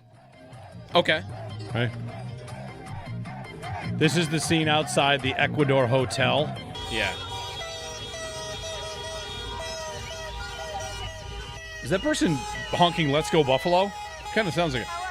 Anyway, Mexican fans at the Ecuador Hotel from midnight to dawn, surrounding the hotel, loudspeakers, horns, motorcycles to sabotage Ecuador's rest before the game. Yeah. So this is Let's Get Stupid / it's probably too smart. What do we want to do here? The Sabres just lost 3 home games in one playoff series. Uh-huh. And they finished 2-7 at home in the entire playoffs. I'm listening. You guys just want to do that? Fireworks outside the hotels? But we need everybody. We need law enforcement to be on our side. We need everybody. We need it to be that. Yeah, we're just gonna let that happen. Right. We're gonna turn the outdoors of their hotel into an unsustainable sleep We environment. can make it official. We're gonna have a parade. Just coincidentally outside the hotel of maybe where the team is staying at 2:00 in the morning. Everybody show up. Yep. If Bring Fifth the Avenue loudest- could be shut down for a wedding, we can make this happen. Yeah. Bring the loudest thing you got. We can launch fireworks, tambourines, whatever you got. Air horns. I'm into it. I don't think it's that. I mean, they're doing it. The old story has always It been works like for what them. pulling the fire alarm. You don't want to do that. No, I don't want to do right. that. You don't want to do that. You want to just wanna honk wake 'em up. horns, light off fireworks. Yeah. That's Anyway, it. They did it in Mexico, and they got the win. You know who's the most interesting match, maybe the World Cup, is as long as England wins today. Yeah. England at Mexico in the next round. Pretty good. Pretty good. 803-0550, 1-888-550-2550 to join us. U.S. better win tonight. Yeah. Yeah. I'm almost nervous because it is 100% expected that they're going to win this game tonight. And I don't think anybody is prepared as though they wouldn't win this game tonight, right? Will they get a... They're expected to win and maybe win comfortably. Will they get an own goal from Bosnia in the first 20 minutes? That's how they've opened every game. That's right? how they've opened the first 2 games that they won. They kind of, pressure off a little bit. You got one. They earned those own goals, of course. But well, also, it'll be the first time since we've only seen for one half the combo of what is maybe their best 2 players, Pulisic and Balogun. Mm-hmm. We saw that for a half against Paraguay, and they wrecked Paraguay. Yeah, they were dominant. Who then, by the way, smothered Germany, and they did great after they played the U.S., right? I think they went win, draw, win, and they're still here. When Pulisic and Balogun were out there together, they were all over them, and we haven't seen them play together since then. So that is another reason why I'd be hopeful. You can win comfortably tonight, even against a team that's probably okay. Is those 2 are incredible. If you want to, on the money line terms, yeah, the U.S. to beat Bosnia is pretty much about the same as Spain against Austria. Yeah. U.S. is minus 700 to win. That, though, I'm sure a lot of is I've read a little bit about how much the U.S. team is getting bet on, that they can't set these lines in any place where people will stop betting on it to a point where, if they're not going to, but I read some line if they were to win the World Cup, then some of the major sports books would have to consider shutting down operations because of how much they would be liable for. Again, they're not going to win the cup, but we're talking billions of dollars that they would be out on if they did win it. 803-0550. Get some juicy rumors going today a little bit. I want to add one, though. Said yesterday, Elliot Friedman on Hellebuck, I think Buffalo, if they can bridge it, is still the most likely destination. Yesterday, New Jersey crept into the conversation, right? Yeah. But if he gets moved, he believes Buffalo is still the most likely. He also said, I don't want to get everyone's hopes up, but there's lots of noise out there. Drager, yes. On offer sheets. Drager said Carolina for Hellebuck remains a contender. Okay. And he did say it's fair to wonder if Buffalo circles back, but that's just talking. How will it feel? Again, this doesn't have to be your favorite idea. Whatever your favorite idea is, how will it feel if another team you have to get through does it instead? If you want Dylan Larkin and instead he goes to Tampa, or you want Connor Hellebuck and he goes to Carolina, or Barzell and he goes to Montreal. Yeah. Or maybe I don't know if your favorite idea Montreal is being mentioned for Mason Marchment now, by and the way, for Giroux. And yeah, I'm just whatever. We're waiting to see how the full offseason plays out, but I'm ready to have the ability to talk about that they've upgraded somewhere. They're definitely better, and I'm not sure how much better they have to be. Some of their upgrades we're hoping come internally from Osland and Hellenius, and just they're a good team already, but other teams are out there upgrading. I want to be upgrading. John in South Buffalo. Hey, John. Hey, I have a question. We've been talking about all these other guys the last week or two on the free agency coming up here. Why are we not going after Robert Thomas like we were talking about before the season? Is the term not there anymore, or we're just kind of forgetting about him? Thanks, John. Most of the reporting out of St. Louis, this doesn't have to be true and it can change in a moment, is that the Blues are not open for business. They're not going to trade Thomas and they're not going to trade Parayko. Yeah, that they've had phone calls and they're not even discussing it with teams. Yeah. So that's why. So if you can't even get to the negotiating platform on him, then it doesn't feel likely. It certainly remains an idea that is worth discussing, but I think it's slipped because the belief is that they won't trade him. Now the new GM takes over today, Alex Steen. So he could change that, but he was in the building. It's not like, Armstrong leaves, Steen comes in and suddenly, I think totally differently about this, so I'm going to trade him. Like, I would imagine that if Steen was interested in trading him, then we would be hearing rumors and not what we've heard, which is that they're just hanging up the phone, basically, when teams call about him. So that's why. Also, we beat that idea to death for like 4 months. Do you want? I've got juicy rumors. I've got all the potential trade candidates. I can get you the names of the Sabres that are listed, including one Sabre, maybe two Sabres property guys. But saw yesterday one being aggressively shopped from the Sabres. So, without further ado, juicy rumors. Offer sheets can happen today, can start today. So the offseason, the fourth period's offseason trade watch list. Number 1, Larkin. Number 2, Werenski. By the way, there's Paul today talking about Larkin. Go get Larkin.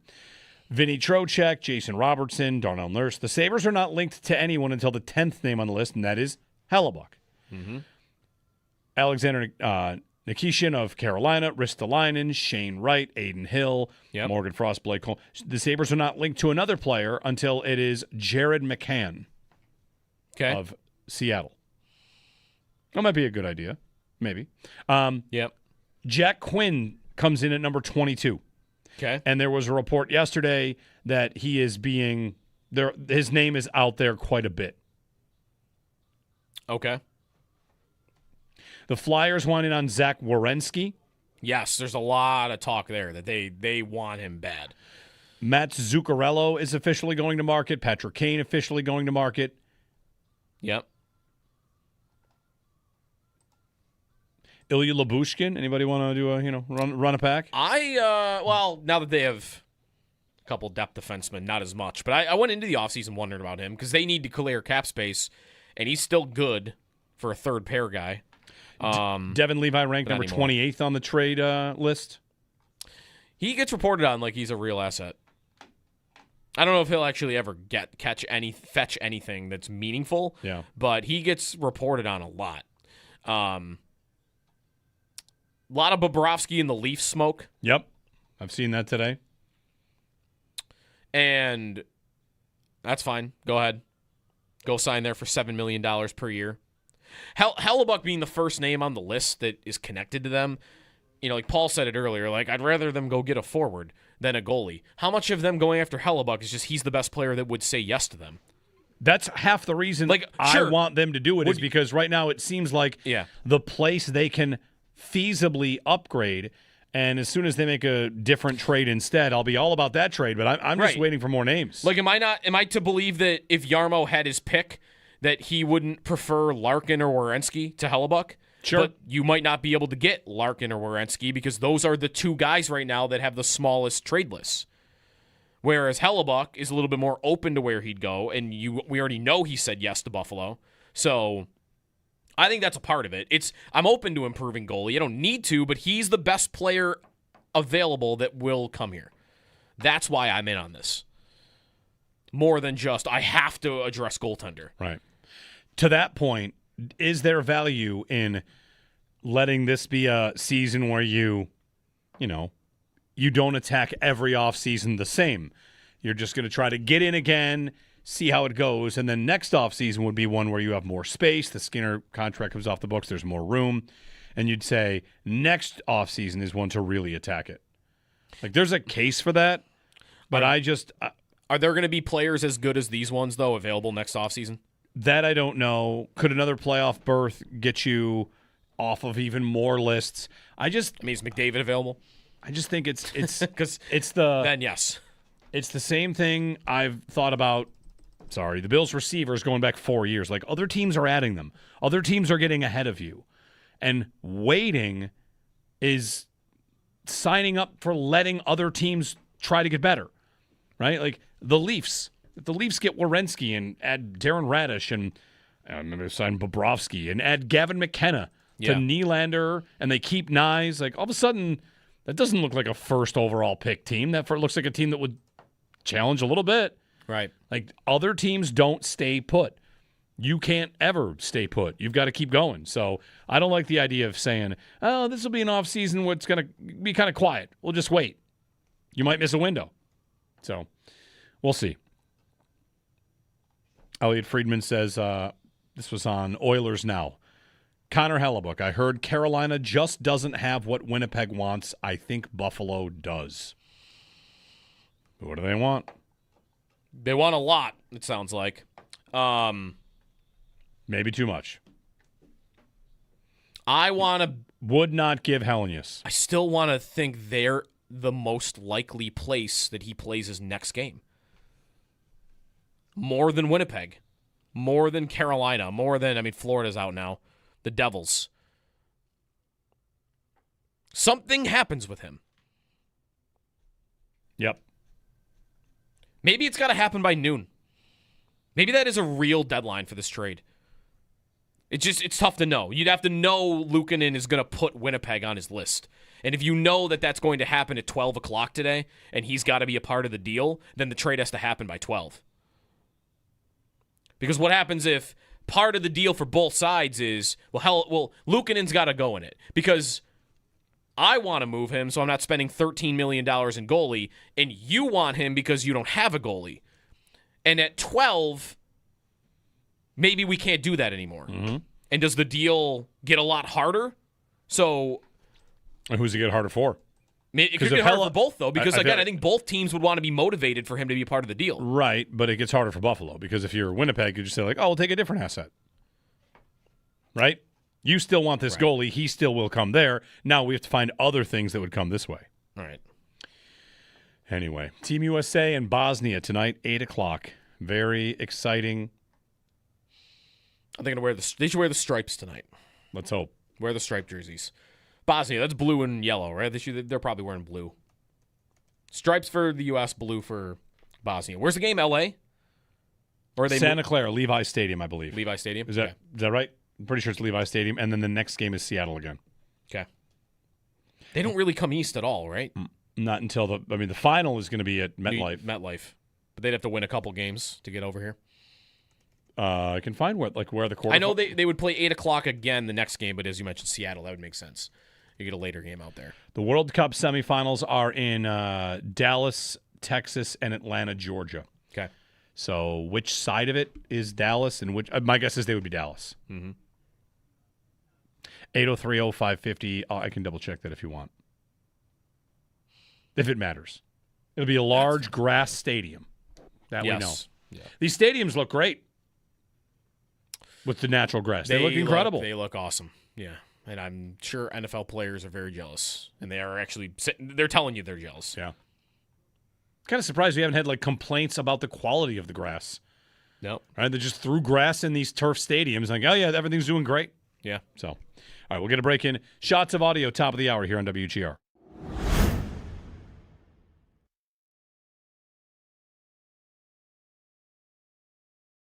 And Owen, let's get to your list, which includes one goalie, that's Sergei Bobrovsky. Yes, Sergei Bobrovsky's on there just because I think the Yarmo connection with him in Columbus. I think Bob had some of his best seasons in Columbus with Yarmo, and I think that the Sabres, they've been out there in the goalie market. They've been obviously calling on Hellebuck. UPL's name has been out there, I think, aside from that. And so that makes me think that they're thinking about something in goal, and there's not really that many options out there. I don't know how they would feel about Freddie Anderson, but I know that there's a connection with Bobrovsky. So I had brought Bobrovsky on the list. He had a terrible season last year. So I would be very shy to give Bobrovsky really any kind of long-term deal, and especially the kind of deal that he's asking for, which is he's looking for there was a recent Friedman 6 said, years. Friedman said yesterday that his final ask for Florida was 3 years and $21 million. Yeah. So $7 million a year. Kiprios says that he's asking 6 years, 42. Right. Right. The Marchand deal was the original sort of, he wants this. And to me, that's just really rich for a guy that is at his age. He's 38 years old. He's 37 years old. He's just not a guy that I think I would want to invest in at this stage of where the Sabres are. But the reality is, and this is a bit of a theme with this list, there's not that many options that are at a great age to go after here. But I would not chase that answer in goal with Bobrovsky. I would be more interested in chasing some of these veteran forwards that also made the list. Mm.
Happy Canada Day. Happy Canada Day. Pierre LeBrun is ranting about how the NHL has free agency on a Canadian holiday. That'd be like if NFL free agency was on the 4th of July. Yeah, kind of. Would we like that? No. I mean, we have football games on Christmas and Thanksgiving. Yeah, and but every single holiday, there's actual games. no, give me. No, I need that on like a random Tuesday when there's nothing else going on. All right. Shots of Audio brought to you by Outlet Liquor. It's the place to stock. When you need to stock up, it's the place to buy a case. It's coming up next. Joe Callie's going to run things, get you the best audio around the sports world coming up.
Development camp rolls on for the Sabres through tomorrow. For any and all updates, check out the piece on our website, WGR550.com. It's free agency day in the NHL. We'll keep you posted on any moves here coming up in the final hour of the show. Also overnight, Zach Werenski vetoed a trade to the Stars. We got the eyeballs from Kevin Weeks as well, involving Connor Hellebuck, but it's been radio silence since.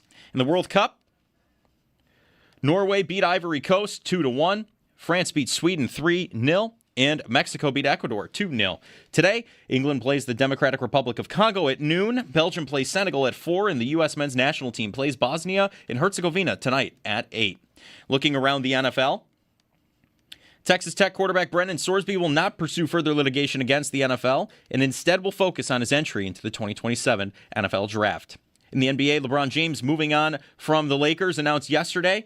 Make sure to catch Chopin Bulldog today in the 4 o'clock hour for Beef on Weck Wednesdays, brought to you by Connor's Restaurant, 3465 Seneca Street. It's your chance to win a $50 gift card to Connor's, where every Wednesday, score 4 Connor's Beef on Weck meals for just $55 or 1 for $15, because Connor's is better. That's your Paddock Chevrolet Sports Update. Paddock Chevrolet with you for the extra mile since 1935. I'm Joe Cali for Western New York's Voice of the Fan, WGR.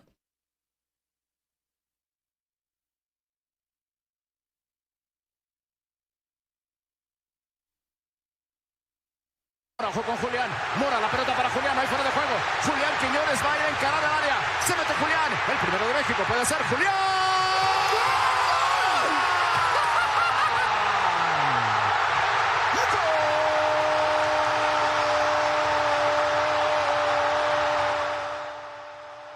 So that's the first Mexico goal. Quiñones scored that goal. Right? Yes. It was a Julian Quiñones. It was an incredible. So hard. It was incredible. Yeah. What's better than when they like just absolute fire? A rocket from outside the box. Rope. That's the best goal. Yep. It was awesome. Quick story last night. When the net like shakes because it hit it so hard. Yeah. Yes. Hockey, soccer crossover real quick. Shouldn't hockey goals be loose? What? Shouldn't hockey goals be loose? Let's get stupid. The netting should be loose. How do you know a goal gets scored in soccer? The net billows. You see it all over the place. In hockey, we have so many where it'll hit it and rock it right back out, and we've got to review. How many? I like the idea. Enough. Why is the net not a little loose? Get a little flex. Let us see the net pop. There used to be, like, there are nets that are different. There are nets with a lot of extra net, and it's not a heavy or a big enough item to make the net move as much as you want it to, in my experience. We've landed on the moon. Let's get a net. But then your players are going to get caught up in loose netting behind the net. Because you could play behind the net in hockey like you can in soccer. We can land airplanes on boats. We can get netting that can accept the puck and not fall out onto the ice where people have to trip on it. Anyway, I digress. I just don't think it happens as often as you're leading on. I'm telling you that every goal, it happens, but every goal would be back out. Every goal would be improved for every viewer in the stands if they could see the puck hit the net. That's something you can see. It's an additional visual cue to the thing that goes over the line has hit a thing and shown you that it happened. What you want visual? Okay, well just make the netting turn gold when they score. Which do you think is harder to change the color of the you're net? Talking about landing on the moon. I think we can create a netting that changes colors. The net turns blue on impact? Yeah. Do that. You might be right. I mean, I've got color change monster trucks at my house. We could probably do that. When a puck crosses the goal line, like flames shoot out of the posts. All right, now you're being ridiculous. Pyrotechnics. Yeah, there we go. Pyrotechnics. That's what I want. They used to have the goat head breathe fire after a goal. Kinda. But I'm talking smoke. But yes, instant it hits the. You can see it hit the net. Smoke comes from fire. Honestly, when you're watching the game on television, how do you know if a ball went into the net or went above the net or to the side? It's the net that tells you as the viewer. There is a big giant red light. I'm talking about soccer. Oh, right. But the red light exists because a person sitting right there is the only person that can see it, and they're like, red light. Well, that guy's gone. The red light exists because the net doesn't show you. The net could how just many show you. goals do you watch a year where you never have to think about it? You know it went into the net. We'll start counting them this year. What do you think, though? Red light guy needs his job. He's gonna Isn't lose he his gone job. already? That guy's been gone for 10 years. Oh, He's okay. gone. Yeah, He's that gone. That guy's Never long gone. mind. The goal judge. Anyway. When did we get rid of the goal judge? That had to be the lockout. I don't know if first we were lockout, right? alive when I don't that think happened. so. Well, think so. no, I remember him because I remember Rhett Warner hitting a puck off the glass that crashed all over the guy that was sitting in the judge's booth, whatever they called it. Oh man.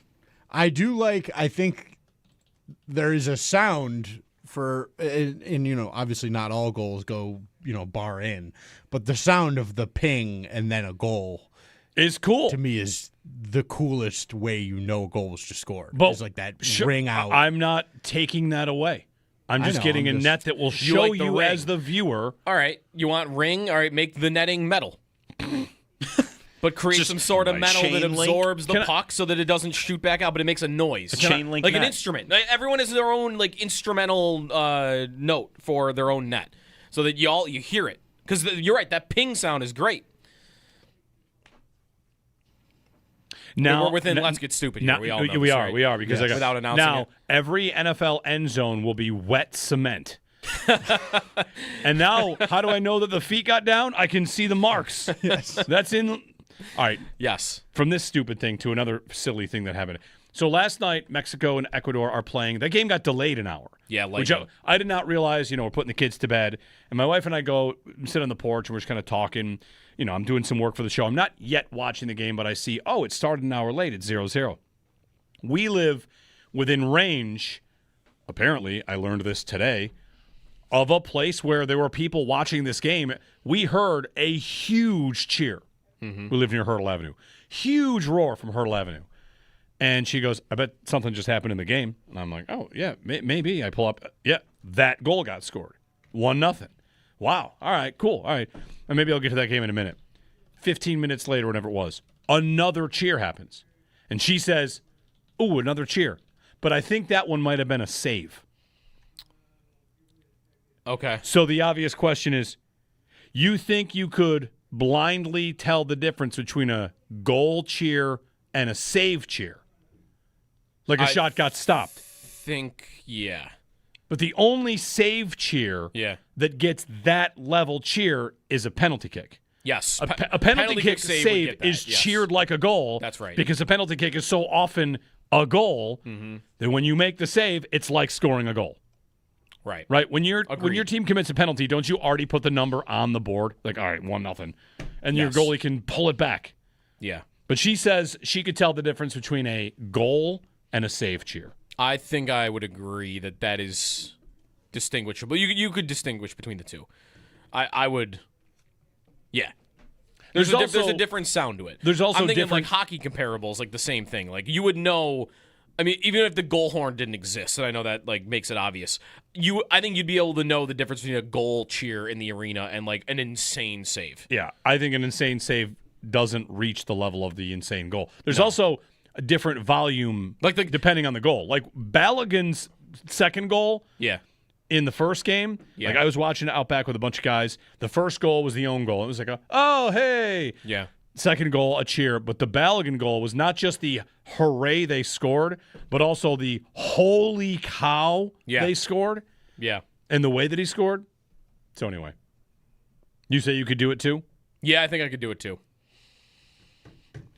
I told the story to get before. Like 10 highlights. Shots of audio was just goals and saves. Goals and saves. Just goals and saves. See if you can get it right, like you say you can. I've told the story before that I had gone to the Bills-Vikings game a couple of years ago with a buddy, where the Bills stopped Kirk Cousins on the 1-yard line, and all they had to do was kneel the ball, and the game was over. So we left because it's just kneel downs. And as we're walking away from the stadium, there was a groan from the crowd that nobody else around me and my buddy were thinking twice about. And we both looked and what was that noise? And we're trying to figure out without looking what that noise was. That's something for Minnesota. The game is not over. And then of course we looked and they had fumbled. Yeah, the fumble. We predicted the game was not over from a groan we heard from the whole crowd. Right. if you had been able to say, that sounds like a tush-push fumble into your own end zone, that was a touchdown. I thought safety. I thought it was a safety. And or was that it was worse than that. Or was that the Jefferson catch? No. We were there for the Jefferson catch. Could you tell the difference between a Jefferson catch on 4th and 18 groan and a tush-push fumble into your own end zone groan? No, those are equals. Those are both pretty big groans. Well, weren't those equally stupid plays that let happen? Nothing is stupider than a tush-push fumble into your end zone that is recovered by the other team. It was 4th and Doesn't matter. 27? That has and your defensive back became a backboard. It was 4th and 18, and 4th and 18 has happened more than a tush-push out of your own end zone that you fumble and is recovered in your own end zone fair. in NFL history. But also, it wasn't just like 4th and 18, guy was open. It was what the catch was, on top of that they had gotten it. But sure, it happens less likely that you fumble it into your own end zone. I bet the groan was the same. Remember the Campbell hit? That was a goal cheer. 100%. That's a non-goal. That was a goal cheer. That was a gasp. Play it. That's a gasp. It's not a goal cheer. That's a ooh. No, 100%. I think that is more like a yeah. I think it's a gasp. We'll find out. I don't know. I got that more as a goal cheer. Yeah, I want to hear the crowd though. Umberger trucked by Brian Campbell. Yeah. Same size as Olin Zellweger. To the pound. Right. And the inch. 5'11", 193 I think is what you gave us for that. Yeah. Olin Zellweger. 5'10", yeah.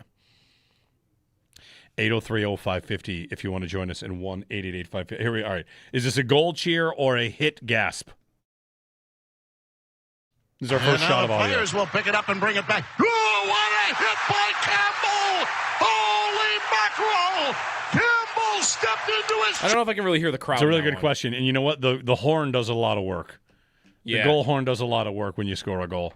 It does. For sure. It levels it up. I've heard, I'll get, at some point during the show, I'll get Joe a different... There's another clip I've heard of that hit where the crowd is like it's over RJ's voice. That sounds a little bit muffled. That must be ESPN's feed. Right. That one. Maybe.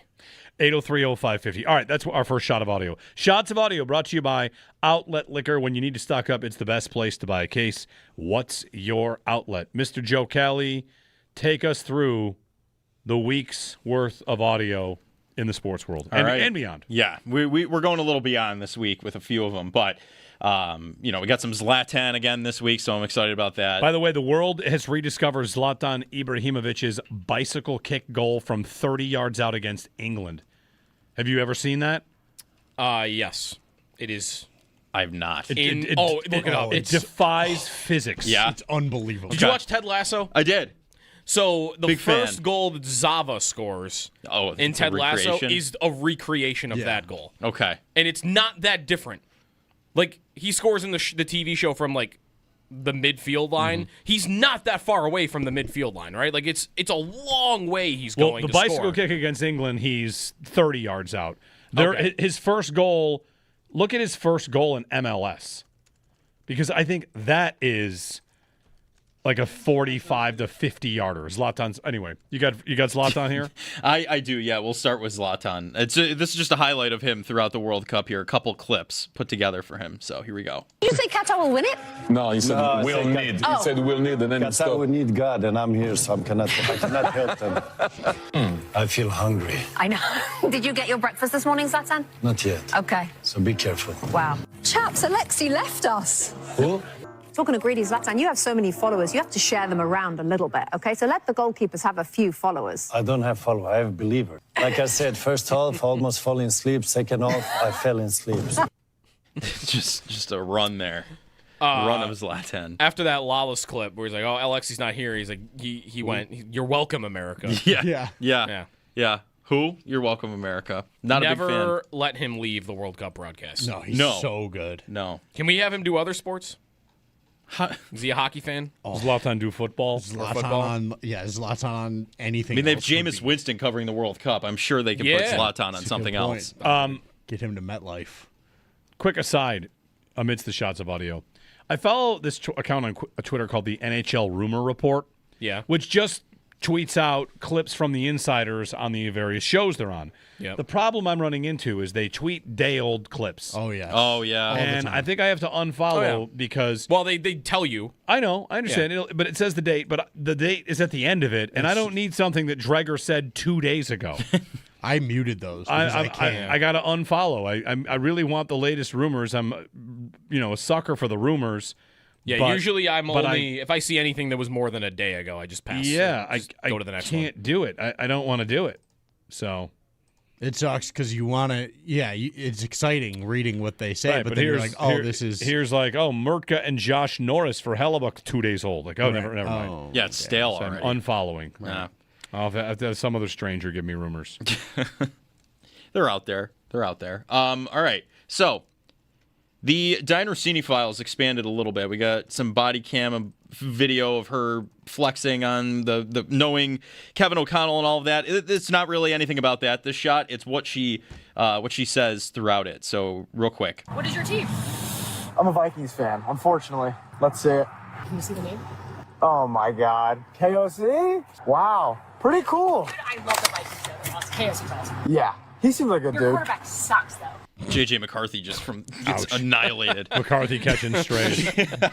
Just not even, just gone. Heard that, I couldn't resist for a shot. But nightmare scenario for JJ McCarthy. That's still a developing situation there with Kyler Murray. We'll see what happens. But all right. I'm in the camp of that story, and dash cam or body cam came out, and I thought, like, who cares? Yeah. I mean, her employer can handle it if they think it's inappropriate. Like, why am I supposed to care? Exactly. I thought the weirdest part of it was that she made up that there was a FaceTime call, and like that you just watch the video and it's like, wait, what? I thought you said that this was a different. Right. It's just weird. Like, what are you doing? Person tries to get out of a ticket. Okay. Film at 11. Right. Right. Here's why you shouldn't give me a ticket. It's fine. Right. Yeah, no issue with it. It's just J.J. McCarthy catching a stray. Maybe being concerned about source burning, but that's her problem. Yeah, nobody else cares about that. Right. Didn't that original story come from them?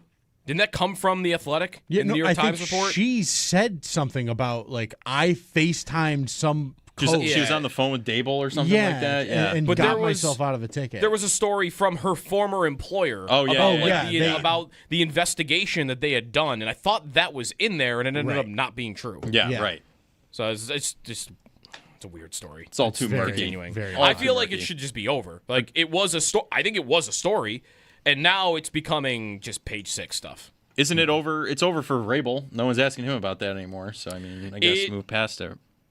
Yes, I think so. I think it's over for Vrabel. Is it over for Vrabel, or is it just the time of year where nobody's talking to Vrabel? That's it's also over. true. I think it's over, but it's probably because nobody's around. But the next time he's in front of cameras, they're going to be talking about somebody looking good in pads. Yeah, exactly. It'll be like, the left tackle's really doing everything we're asking him to do. Mm-hmm. Yeah, I think it's over. Yeah, I would agree. All right, so up next, we step aside from sports a little bit here. Saw a compilation of young kid graduations, so like kindergarten, first grade, and they're being asked what they want to do when they're older, and we've got some highlights here. What do you want to be when you grow up? I want to be the Undertaker. Love it. When I grow up, I want to be a professional turkey hunter. What do you want to be when you get old? Bartender at a Mexican restaurant. Bartender at a Mexican restaurant? Yes. Yeah. Awesome. Yeah, one more.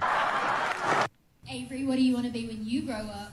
I want to be a monster truck driver. Oh, yeah. Listen, my kid's pre-K graduation, we had a monster truck driver. My son, race car driver. My daughter wants to be Glinda. That's what she said. She wants to be Glinda. There were a lot of veterinarians. Face painter. That was the big one. Like 5 kids wanted to be face painters. All right. Which lets you know that the 5-year-olds think that face painting is the highest calling. Hey, you get a face painter at a party, that person's popular. Yeah. There was a Spider-Man. Someone wants to be Spider-Man. Who doesn't? Yeah, right. Oh, I wanted to be Spider-Man so bad. Me too. As a little kid, I thought I was halfway there. Last name Parker. I was like, you were close. I'm gonna be Spider-Man. You started intentionally getting bit by spiders to see if it would work. It was crazy. Well, Joe sent me one earlier this week that I had saved as well. This German fan for the World Cup taking something away with him from the U.S. visit. What do you think you'll take away from your visit here in the United States, back to Germany? Ranch. I love ranch. I tasted here and it's delicious. And I take 2 bottles with home with you. Taking 2 bottles of ranch home. They don't have ranch dressing in Germany. I guess apparently. not. I guess not. But one more thing, actually, for you guys, for Owen and Jeremy specifically, because I did this last week a little bit as a hot or not. I asked Joe what he thought of it. But you guys didn't really, I don't know if you've heard this, the new Bills train horn in the arena. Yes. Oh, yeah. In the stadium. It sounds like it will be a real horn. It's a real one. Yeah. Deion Dawkins pressed the button. Here, I'll play it, and then we can. 3.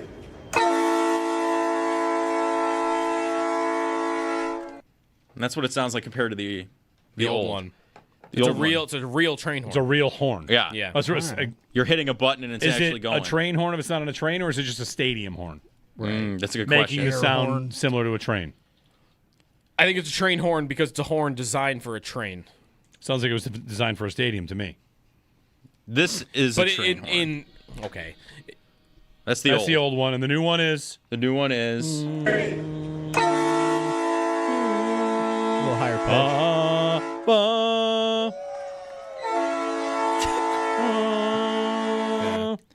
I like the new one. Better pitch. Sounds a little happier, though. Yeah. Yeah, it's a little brighter. All right. Yeah, but that's the shots of audio for this. Did I see a 2027 mock draft today? Oh my goodness. I did. yeah. Did I see the Bills drafting 31st overall? Yes. Who was Oh 32nd? man, Who was 32nd? Was it a wide receiver? Yeah, it was. Well, no, was it the Rams? It was picking the 32nd? it was the Browns because the Browns have the Rams pick. Oh, okay. And it was the That doesn't it was make the sense. Browns taking a wide receiver after taking 2 this last draft. Sweet. And the Bills took a tackle. Yes. A tackle. tale as old as time. 75% chance they. Well, I draft a mean, they tackle must in have the got first round. wrecked in the Super Bowl by Myles Garrett then. Right. Be serious. They'll draft the defensive end. Come on. Right. If Myles Garrett wrecks them in the Super Bowl, they're going to draft defensive end. Because we need that. That's your shots of audio brought to you by Outlet Liquor. When it's time to stock up, it's the best place to buy a case. What's your outlet?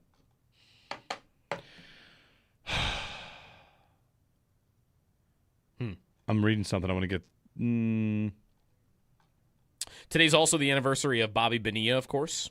It's Bobby Bonilla Yes. Day. Yeah. It's also $1 million check. It's the final day of Shea Weber's 14-year contract that he signed with the. He signed with the Flyers. The offer sheet Right. finally ended today. What would be more exciting today? An offer sheet for the Sabres, or here you go. You get an offer sheet, or you get the Hellebuck trade. You don't know who the offer sheet is. You don't know the caliber of it. So I'm not telling you it's definitely Jason Robertson. It could From be the Sabres? The Sabres offer sheet somebody. Or they acquire Hellebuck. Or they acquire Hellebuck. Give me Hellebuck. I'm not going into the Yep. dark on they're going to offer sheet some third liner for $4 million bucks, and I just isn't Maverick Bork like the other big offer sheet guy? yes, Idea? he's the one being talked about the most, other than Robertson. Okay, Both Dallas guys. They're in a pinch. Other than them, I mean, Krebs could get offer sheeted, but that wouldn't be the Sabres obviously doing that.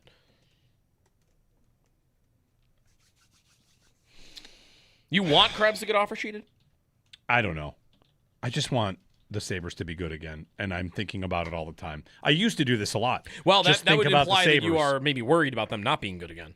I am worried about other teams trying to get good and succeeding. But if If enough other good teams pass them, then That's right. suddenly they're not a you playoff are, team. You are constantly in a race, and we feel good about our team. Congratulations. If other teams get better and you sit still too much, I want to feel alive. That's what I want. I want to feel alive this offseason. Well, they were number 1 in the division. I guess here I said enough teams could pass them where they missed the playoffs. How many teams could pass them? Florida passed them already. Tampa could pass them. Montreal could pass them. Isn't that it? I mean, Ottawa got worse. Detroit's getting worse. Boston, I don't know. Are they around anything? I haven't heard their name attached to any big name. Yeah. And they're going to lose Arvidsson. So Boston's not passing me. And then it's the Leafs. And I guess if they get Werenski, we should talk about that. But I don't think 18-year-old Gavin McKenna goes by me. So really, I guess like when I put it that way, that would be almost an optimistic way of looking at it. It's like at worst, I'm probably only being passed by 3 of the 7 teams that are below me. And then I'm 4th, and I'm and I'm in the wild card spot. Here you go. The Sabres finished last year 3rd in the league with team save percentage. Yeah. 3rd. Will they be 3rd again? I'd bet no. Okay. How far will they go? Have Hellebuck. If you made me set a line on it, like I would say like over under 12.5. Okay. In the league. And I think they could be as good as 3rd again because we just saw them be as good as 3rd, and I think they could probably be as worse as like 25th. Right? Like that's who their goalies are. Yeah.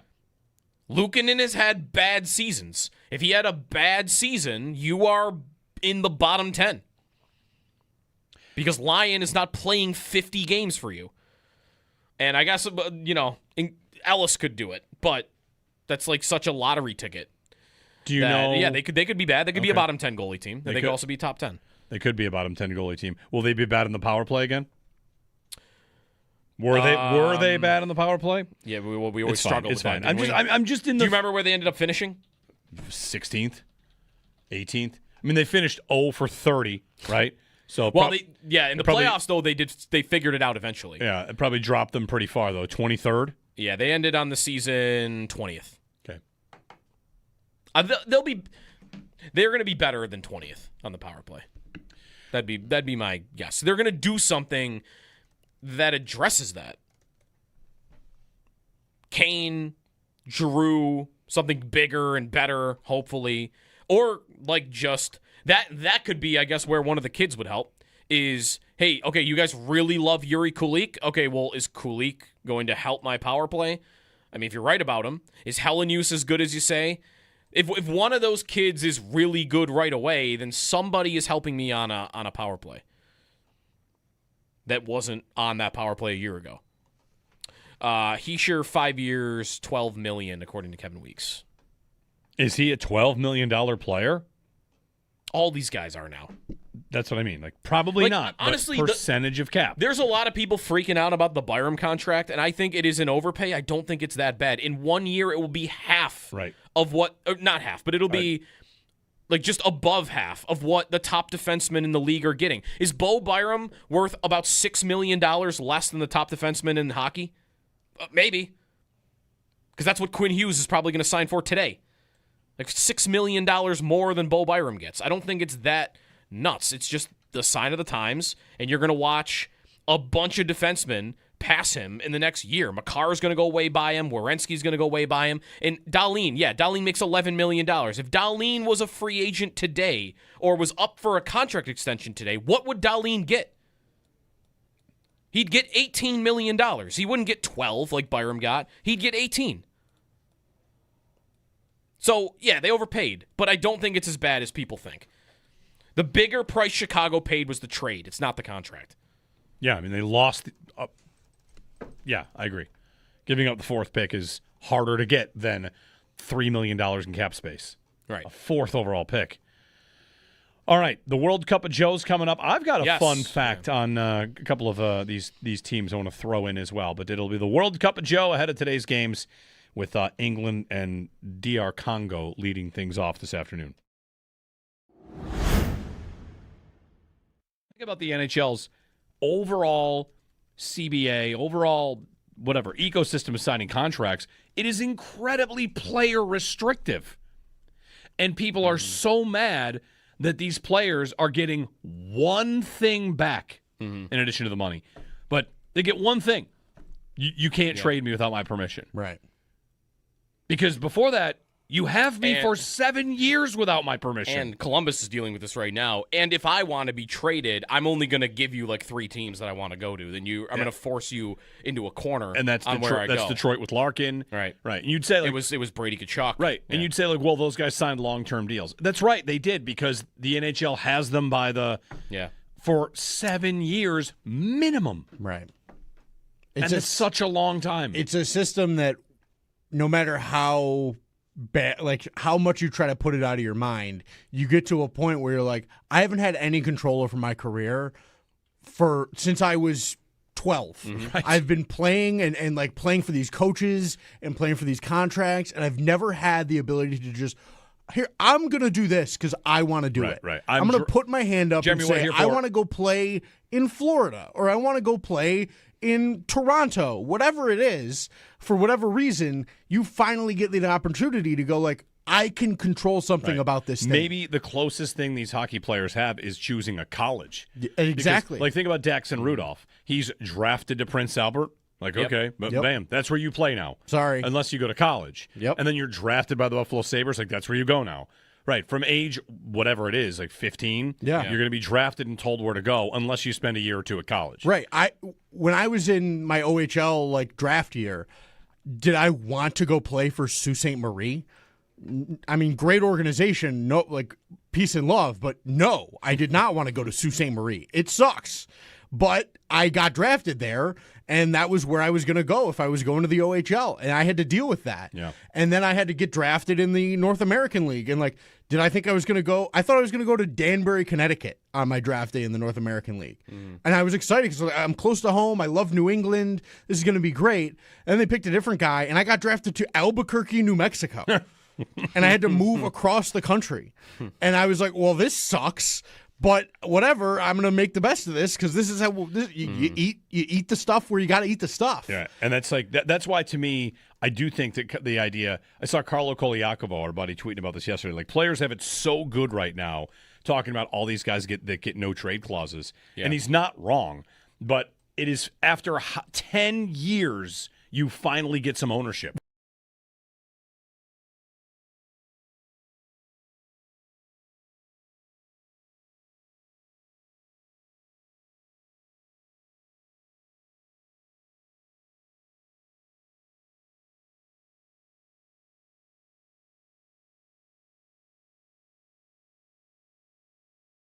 Like a wild card game for the Bills. Again, the same comparison. This is like a wild card night. Yeah, like a lot of the same comparison. This is like Anyway, USA tonight, get the job done, or else it's a colossal failure. Like, oh yeah, is that fair? It's like, I mean, you lose to Bosnia. That's a colossal failure. It's harsh because like they've been great so far, but yeah, if you lose to Bosnia in the round of 32, and you are the golden generation, and you are on home soil. And there have been years of buildup to what you're going to do with this tournament. If you go out to Bosnia, that will be absolutely an embarrassment.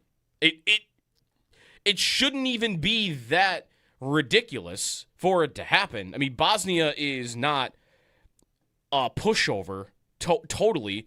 Again, like I watched them eliminate Italy from making the World Cup. Like they've got to win in them, but yeah, the U.S. is a better team. They should win. They're at home. I mean, come on. Like, this is supposed to be the time where we have a little bit of fun with the national team. And if they were to end tonight, yeah, like a lot of pressure. Tonight feels like didn't when we had Nick Mendola on the other day, he made the same comparison. This is like a wild card game for the Bills against Mason Rudolph.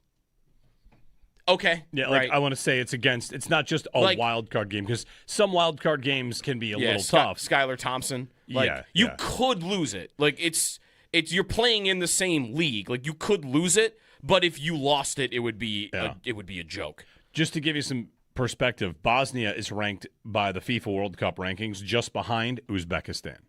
Okay, yeah. And here we are talking about how Ronaldo can only score against Uzbekistan. Uzbekistan is 60th and Bosnia is 61st. Yeah.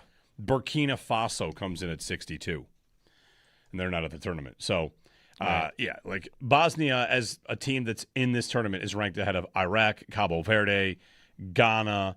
You got to win. Jordan, you got to win.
Nearly time for the World Cup of Joe.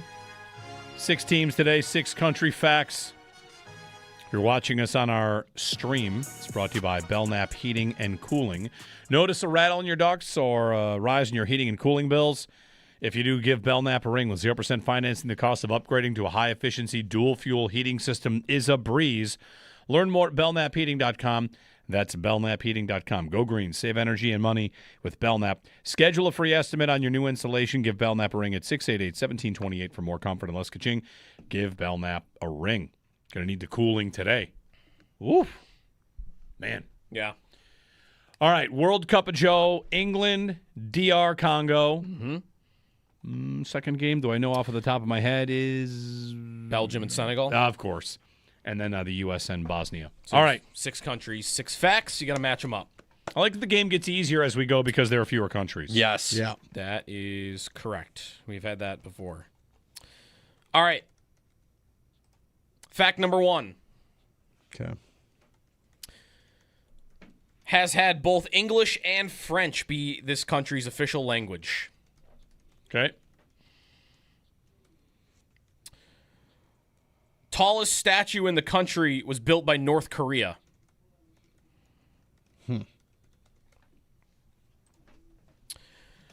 Only public clock tower in the world that runs on lunar time. All right. Tallest mountain in the world from base to peak. Okay. Longest continuous tram line in the world. Yep. And finally, most lightning strikes in the world. All right. 6 facts. And you've got the 6 countries: England, Congo, Belgium, Senegal, USA, and Bosnia. All right. I'm going to get a first guess in here. All right. I'm going to give the U.S. the most lightning strikes. Don't say yes or no yet. If we're going sheer size of these countries, the U.S. is a gigantic country, and there are storms all throughout the country. Absolutely. I'm going to go U.S. on lightning strikes because there's no per capita thrown in there or per square mile. So I feel like we have the most lightning strikes. We do not. That's nonsense. How is that possible? Because there's another one higher. Oh, man. I think I do know what the U.S. has on this list. Yeah?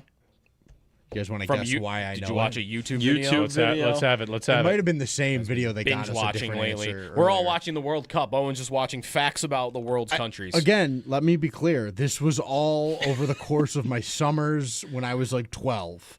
I would do nothing but watch YouTube videos like this. And its tallest peak to base mountain is in Hawaii, isn't it? That is correct. I was going to be so upset if I got one of these wrong. Yeah, base to peak. I mean, Everest is the tallest by sea level, but that's Right. because it starts higher. Right. Sure. Kind of an advantage, Everest. Like, Right. this in Hawaii, I can't pronounce the name of the mountain. They're hitting from the tips. Everest is up there, hitting from the reds. Is this Haleakala? What is it? It's which island is it on? It's on the Big Island. Sorry, the name wasn't that bad. Mauna Kea. Oh, okay. It's on the big island. The Big Island. Yeah. Yeah. 33,000 feet Like, from its base to its peak. That's the thing about mountains. You ready for this take? Here's another one. Like Kilimanjaro is the biggest, right, but not the highest. Right. Yeah. And there's one of the things about Denali you see when you go see Denali is like the relief. There are parts of it that it looks so much taller because you can see more of it. And there's also like Everest is the tallest by sea level. It's not the closest to space, though, I learned this week, because when I was trying to find an Ecuador fact from yesterday, I discovered that because they're at the equator and there's a little bit of a bulge at the equator, the closest mountain to space in the world is in Ecuador. Yeah. That's but interesting. base to peak, Hawaii. Then what's Kilimanjaro's claim to fame? I don't know. It's volume. Yeah, maybe that might be right.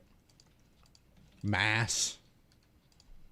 Highest freestanding mountain in the world. I have. That's what Kilimanjaro is? What does that mean? It's not part of a range. Right. Yes, just Everest one. is on a range. All right. It's a lone wolf. It's a it's a non-shield volcano. Okay. Obviously. Yeah. All right, anyway. I think I've got a lock here, guys. Ooh. Love it. I was a big train guy back in the day. Big Thomas the Tank Engine fan. Got in Tram? when I was younger. Not Tram. a train, it's a tram. It's a tram. Similar concept. If I was thinking England for a moment, then I realized it is a it's a little small. So I'm thinking, where else could that possibly be? I've got a really strong sense it's Belgium. That feels like it makes the most sense. It's an utter feeling, but I'm going to lock it in if that's okay with you two. Okay. It's one thing to say I've got a lock and then transition to strong. It's all based on feel. Yeah, it's I got a gut. I got a gut feeling. Right. It's potentially it's a gut lock. It's a gut lock. I'm shaken by This guy needs to watch the movie Moneyball. Yeah, I know. He's correct, though. Oh, wow. Great. The longest continuous tram line in the world is the Coast Tram, which is 42 miles along the coast of Belgium. Love it. Okay. I think that the all right, we got base to peak is the U.S. Yep. I think that official languages were once English and French. You guys have a feel here? I want to go Senegal on that. I don't hate Senegal on that. I mean, Senegal, of course, was property of the French at some point. Did they take it from the English? I want to say Senegal. I'm with you. That's right. No. All right. Not correct. Bad Could guess. it be the Congo? Sure. Because now it's a republic. This is where it's going to be. The joke is that it's England, Right. or something. I know. I'm almost tempted to say that it's England. Because it feels like, okay, I'll wait. All right, we'll say England. No, sorry. Go ahead, say England, but I think I might have an idea if this is wrong. It's England. Yeah. Okay. French was the official language of England from 1066 to 1362. Just like the Leafs, Because they got taken over by Leafs the French, Cups so. don't matter. That doesn't count. What do you mean doesn't count? 1065. There's no such thing as Listen, official some language. of these we have records of it. Fine. When do you set the cutoff then? Most lightning When was strikes. expansion? Most lightning strikes. Congo? Mm-hmm. Correct. Yeah. Okay.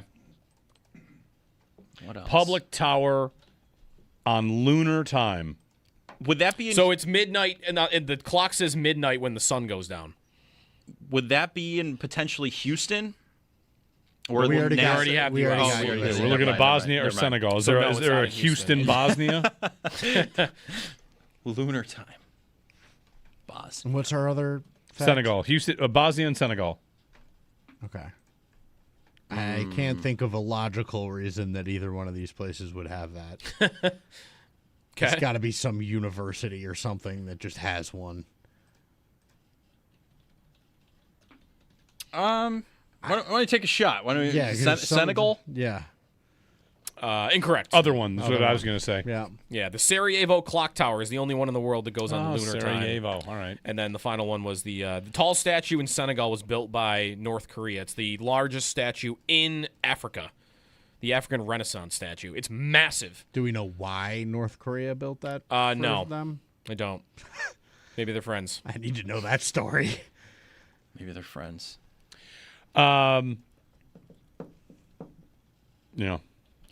Just looking at Dom Lecision pointing out his belief that if the Leafs were the team that got Werenski, they're a playoff team.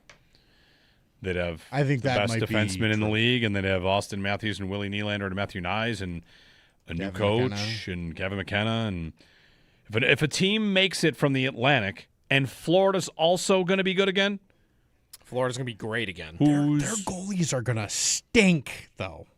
I have to We're say. sure about that? They're about to be playing in front of a super team. Yeah, but Markstrom is a husk of himself, and Schmidt could be a flyer that works, but like I think they've got a heel. They've got an Achilles heel. How different is Markstrom from Bobrovsky? Is he not the same thing, but 2 years younger? I would coming off a bad year. I would say that Markstrom has shown more signs of deterioration over a little more time. Like, it's been a couple of years where Markstrom has looked like, whoa, where did he go? Like, where's this? He was really I loved watching him in Vancouver, even in Calgary for a time. I thought he was really impressive. But he plays also, he grew up playing the RVH more than anybody on the planet, and I think it tore his body up. Like I think he's shot. Okay. So I would say I think Bobrovsky would be capable of having a better year than Markstrom at this point. I just think they are so good. They're they too are good. They're basically goaltender proof to me. Yeah, I don't think it's going at least to sink make them. the playoffs. Yeah. Okay. Exactly. So we already Goalie could drag them down from not like winning the division. Yeah. we just had 5 teams from the Atlantic make the playoffs. I'd guess there would be 5 again. 5 again? I would think so. If Toronto and Florida go in, then 2 have to come out. Ottawa's coming out. Boston and Ottawa. Okay. Boston and Ottawa are coming out. Okay. Because Washington is going in, and Philly doesn't have to make it again. It could be 5. It could be 5 again for the Atlantic. Could be 4. Could be.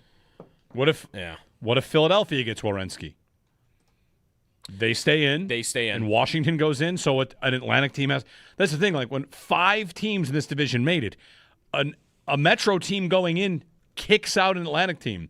Yeah. I feel like as we're talking about this offseason and what the Sabres need to do, you don't only look at Tampa and Montreal and Florida. You've got to look at Washington a little bit. Yep. Because if the Sabres are going to be good and competitive, the East looks pretty good. The East still looks way better than the West. Way better. That is definitely true. Yeah. Even with, Ottawa and Detroit, probably taking steps back. So But Detroit's taking a step back from not being in the playoffs for 10 years. It's not like they were a factor anyway. Boston is going to be the team that drops, I would guess. The team doesn't have enough talent. 803-0550 Extendo Sports, and then we're out of here.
All right, go Team USA. We'll be back tomorrow. Nick Mendola will recap the U.S.-Bosnia game. Hopefully we're talking about a victory and a preview of a game against Senegal or Belgium.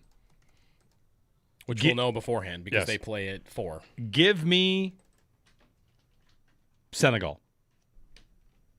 You'd rather play them? No, I think Senegal will win. Oh, you think Senegal will win? I think they're good. Also, I saw one quick thing on Group of Death chatter.